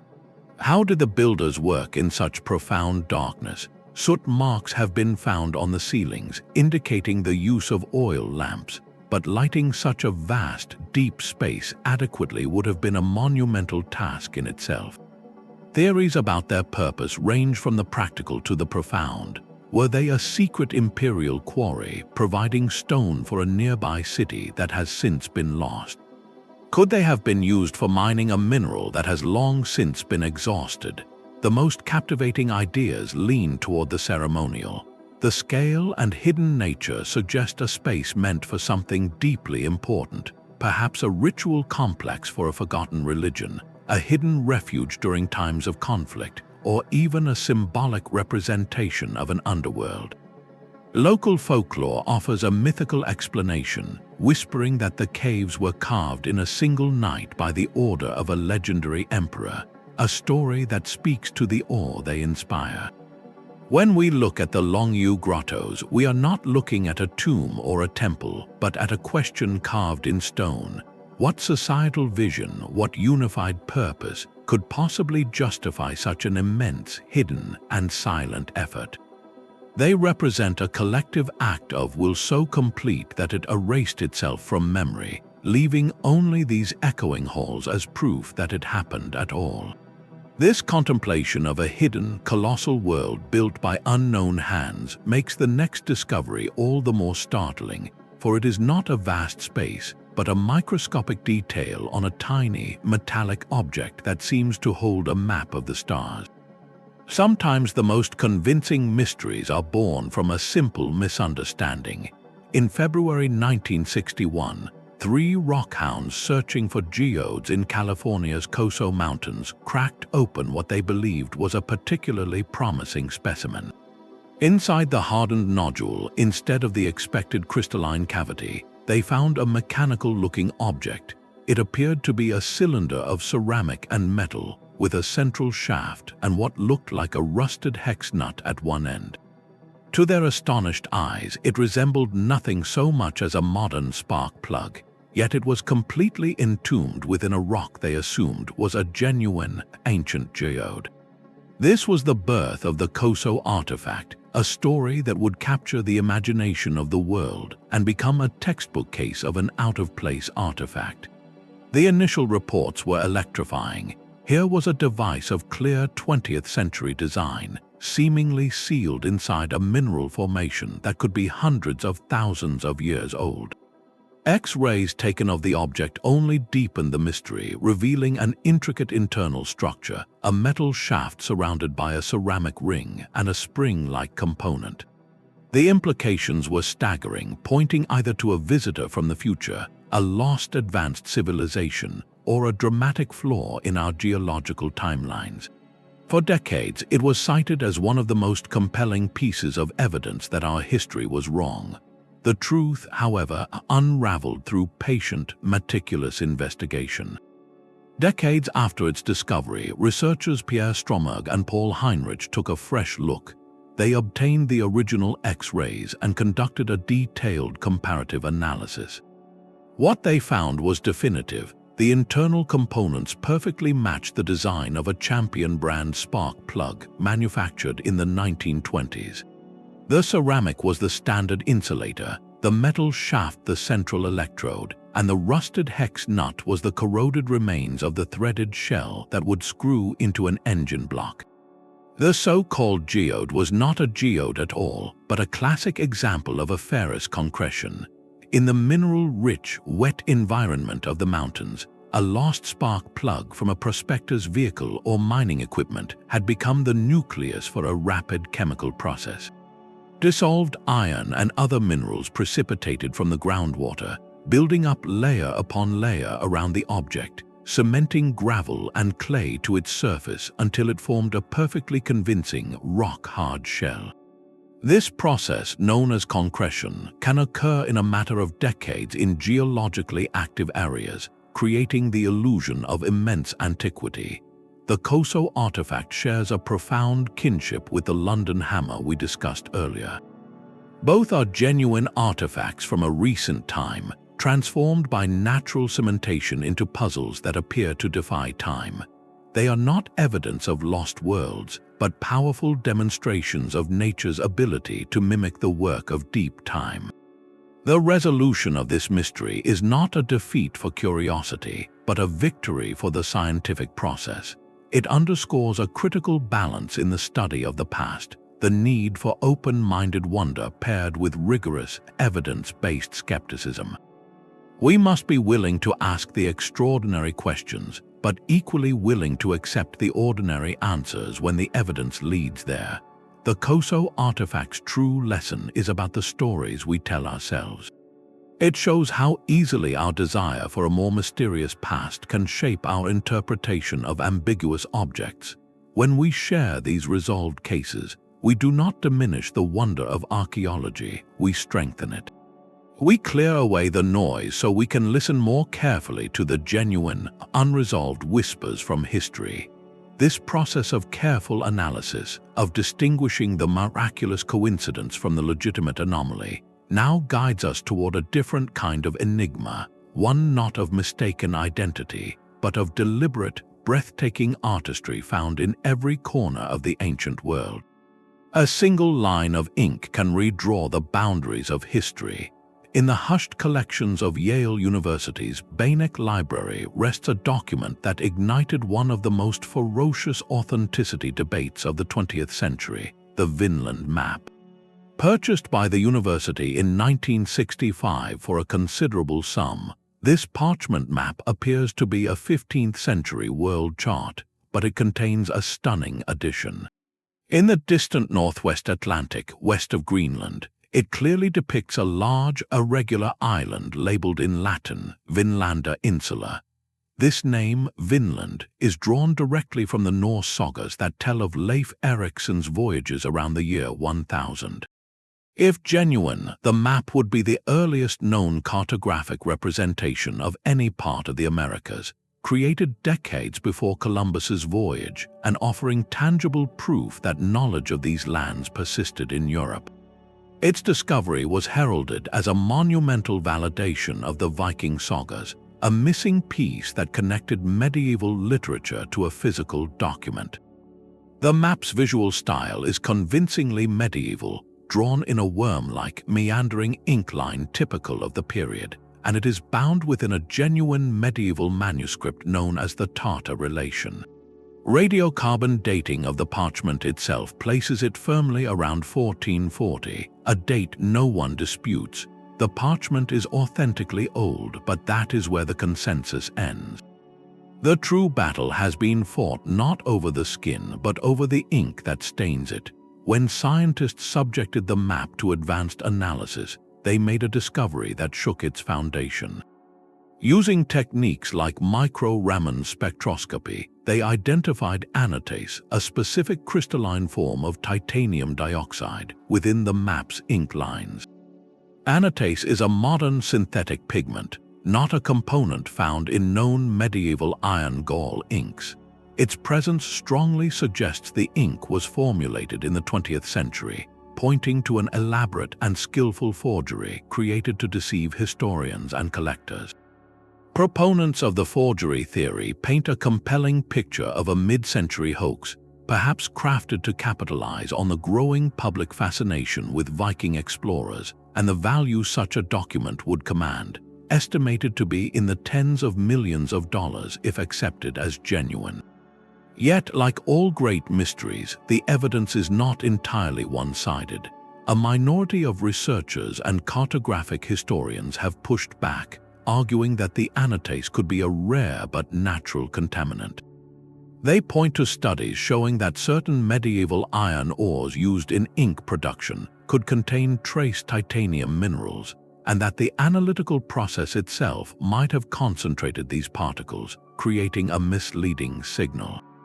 These scholars focus on the map's content, noting that its depiction of Greenland is remarkably accurate for a pre-Columbian map, and that its overall composition fits stylistically with other 15th century works. They ask a difficult question: could a 20th century forger, no matter how talented, have possessed such precise geographical knowledge of the North Atlantic that was unknown to modern historians at the time the map surfaced? The debate has become a stark standoff between two very different disciplines: the hard, chemical data of materials science versus the nuanced, contextual analysis of historical cartography. One side sees a smoking gun of modern chemistry, the other sees an anomaly that does not definitively rule out medieval origins. This conflict exposes the delicate nature of verifying the past. We possess incredible tools to peer into the atomic composition of an artifact, but those tools can sometimes create new puzzles even as they solve old ones. The Vinland Map sits at this uncomfortable crossroads, a beautifully drawn question mark. Is it a brilliant modern fake that successfully navigated the gap between chemistry and history for a time, or is it a genuine survivor, a fragile parchment that carries a truth our science is not yet refined enough to confirm without doubt. It charts not just a speculative coastline, but the turbulent waters of historical proof itself, reminding us that some discoveries are so pivotal they force our methods to evolve. This search for truth through the very substance of an artifact, through its ink and parchment, now leads us to a different kind of evidence, one written not on vellum, but in the living code of our own bodies. Beneath the waves off Japan's southernmost island lies a landscape that should not exist. In 1986, a local diver exploring the clear waters near Yonaguni stumbled upon a site that would ignite a fierce and enduring debate. What he found were not coral reefs or random rock formations, but colossal, geometric structures rising from the seafloor. The Yonaguni Monument, as it is now known, is a sprawling complex of massive sandstone blocks, some as large as buildings, arranged in what appear to be perfect terraces, sharp right angles, and even staircases with straight, parallel steps. It rests at a depth of about 80 feet, a silent, sunken world that some researchers believe is the remnant of a city that sank beneath the Pacific over 10,000 years ago, at the end of the last ice age when sea levels were dramatically lower. To the human eye, the monument screams of design. There are flat platforms, walls that meet at crisp 90-degree corners, and what looks like a wide, ceremonial processional road. One prominent feature resembles a massive, stepped pyramid. Another has been nicknamed the turtle for its distinct, animal-like shape. Professor Masaki Kimura, a marine geologist from the University of the Ryukyus who has spent decades studying the site, points to even more startling details. He identifies what he believes are carved faces in the rock, quarry marks, and channels that could have been used for drainage, arguing collectively that these features are the work of human hands. For proponents of this view, Yonaguni is a smoking gun, tangible evidence of a lost prehistoric civilization, perhaps connected to the legendary sunken continents of Mu or Lemuria spoken of in myth. This would place its builders in a time when human societies are thought to have been simple hunter-gatherers, incapable of such monumental architecture. The implications are profound, suggesting a forgotten chapter where an advanced culture flourished on now submerged coastal plains. Yet, the scientific mainstream offers a powerful and elegant counter-argument. Renowned geologist Robert Schoch, who has also dived at the site, sees a masterpiece of natural geology.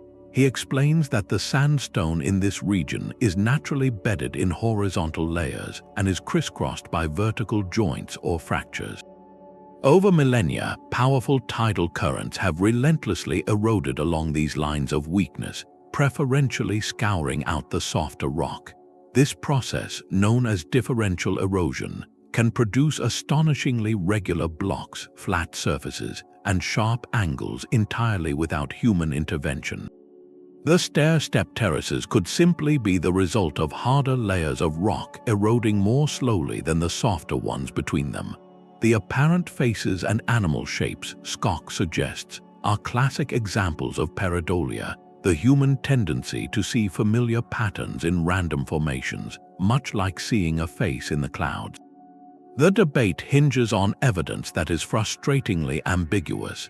If this was a city, where are the artifacts? No pottery shards, stone tools, hearths, or burials have been found in the immediate vicinity that would conclusively prove human habitation. This absence is a significant hurdle for the artificial theory. To understand the scale of the claim, we can compare it to other submerged sites, like the ancient city of Dwarka off the coast of India. There, archaeologists have found stone anchors, pottery, and structures that are clearly man-made, leaving little doubt about its origins. Yonaguni lacks this corroborating evidence. It stands alone, a magnificent geological formation or a lonely, drowned monument. This underwater riddle forces a fundamental question about our perception of the past.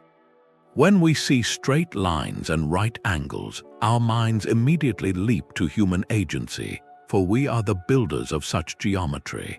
but nature, with infinite time and immense force, is also a master sculptor. The Yonaguni Monument plunges us into the heart of this interpretive conflict. Are we witnessing the eroded handiwork of a forgotten civilization, or are we projecting our own desire for a lost golden age onto the magnificent, indifferent artistry of the earth?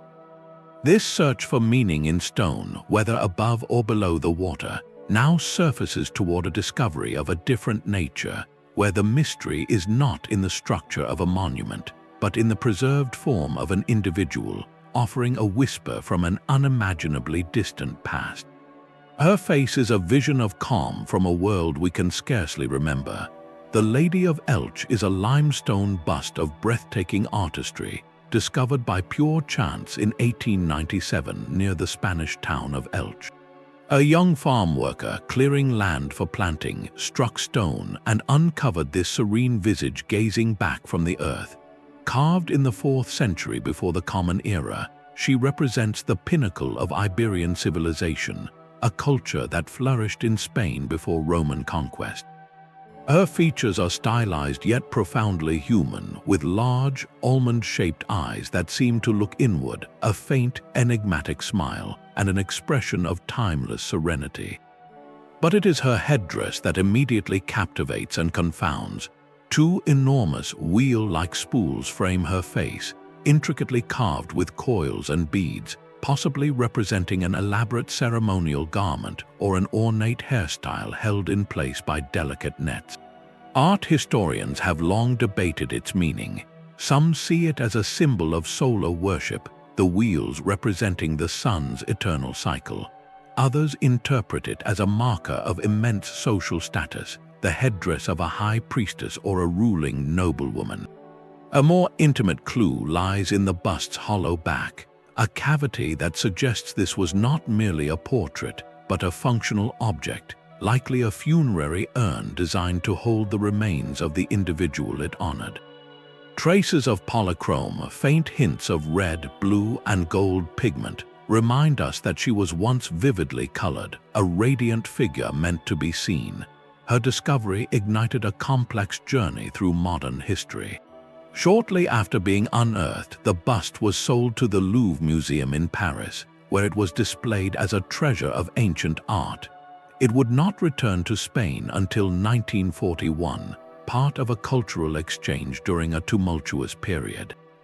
This journey made her an unintended symbol, later adopted by various movements as an icon of Spanish national identity, a timeless mother figure rooted in the native soil. Yet this modern political life obscures her original, mysterious purpose. Who does she represent? The leading theories paint different pictures of Iberian society. She could be a depiction of a goddess, perhaps Tanit, a deity of Carthaginian origin worshipped in the region. She might be a priestess, a mediator between the people and the divine, her elaborate headgear signifying her sacred office. Or perhaps she is simply a person of great importance, a local aristocrat immortalized in stone to watch over her descendants. The truth is, we lack the written records of the Iberians to tell us. We have only this silent, majestic face, a masterpiece that speaks of a sophisticated culture capable of profound artistic expression and complex spiritual beliefs. The Lady of Elche stands at a crossroads of influences, her style showing hints of Greek idealism, Phoenician craftsmanship, and indigenous tradition, a testament to the interconnected ancient world. To look at her is to feel the presence of a lost people, their voices silent but their artistic vision echoing across millennia. What ceremonies did she witness? What prayers were spoken before her? Her calm gaze holds those secrets, directing our search now toward mysteries not of stone, but of ink and parchment, where the clues are tantalizingly brief and written in a hand we struggle to read. The water of a Greek lake preserved a message in wood. In 1993, archaeologists working at a Neolithic site called Dispilio, a settlement of wooden houses built on stilts along the shore of Lake Castoria, made a discovery that would quietly challenge a cornerstone of history. From the waterlogged, oxygen-poor mud, conditions perfect for preserving organic material, they recovered a flat, rectangular piece of wood. This was the Dispilio Tablet, and radiocarbon dating revealed it was crafted around 5,260 years before the Common Era. That is a staggering 7,200 years old. Etched across its surface is a clear sequence of linear symbols, a row of carefully engraved marks that look unmistakably like a deliberate inscription. This simple wooden slab poses a monumental question. Could a form of writing have existed in southeastern Europe over 2 millennia before the earliest known scripts of Mesopotamia and Egypt? The implications ripple through our understanding of cultural development. The traditional narrative places the invention of writing in the urban centers of the Near East, with cuneiform in Sumer and hieroglyphs in Egypt emerging around 3,200 years before the Common Era. The Dispilio Tablet, if its markings constitute a true recording system, predates these by more than 4,000 years, suggesting that the cognitive leap to symbolic representation may have happened independently and much earlier in the forested lake regions of the Balkans. The symbols themselves are the core of the mystery. They are linear, abstract, and repetitive, incised with a sharp tool. Some resemble branching lines or rudimentary grids.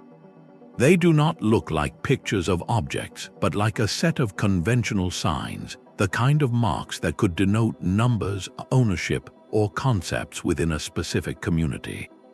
This places them in a fascinating category alongside other enigmatic Neolithic markings from the region, most notably the Vinci symbols, a set of signs found on pottery and figurines across southeastern Europe dating to a slightly later period.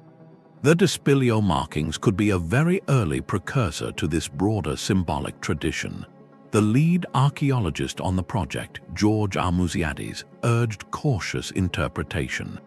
He noted that the marks could be ownership symbols, akin to a maker's mark on a tool, or even a form of decorative patterning without a linguistic meaning. The critical distinction lies between proto-writing and true writing. Proto-writing uses symbols to convey information, like an inventory or a signature, but lacks the full grammatical structure to record spoken language. True writing provides a complete, flexible system for encoding speech. So which is the Dispilio Tablet? The ongoing analysis involves meticulous study of the symbol sequence, looking for patterns of repetition, grouping, or directionality that might suggest a syntactic order, a grammar. Researchers ask, do the marks follow a predictable sequence that could represent a structured message, or are they a more random assemblage? The context of the tablet's discovery adds depth to the puzzle. Dispilio was a sophisticated lakeside community.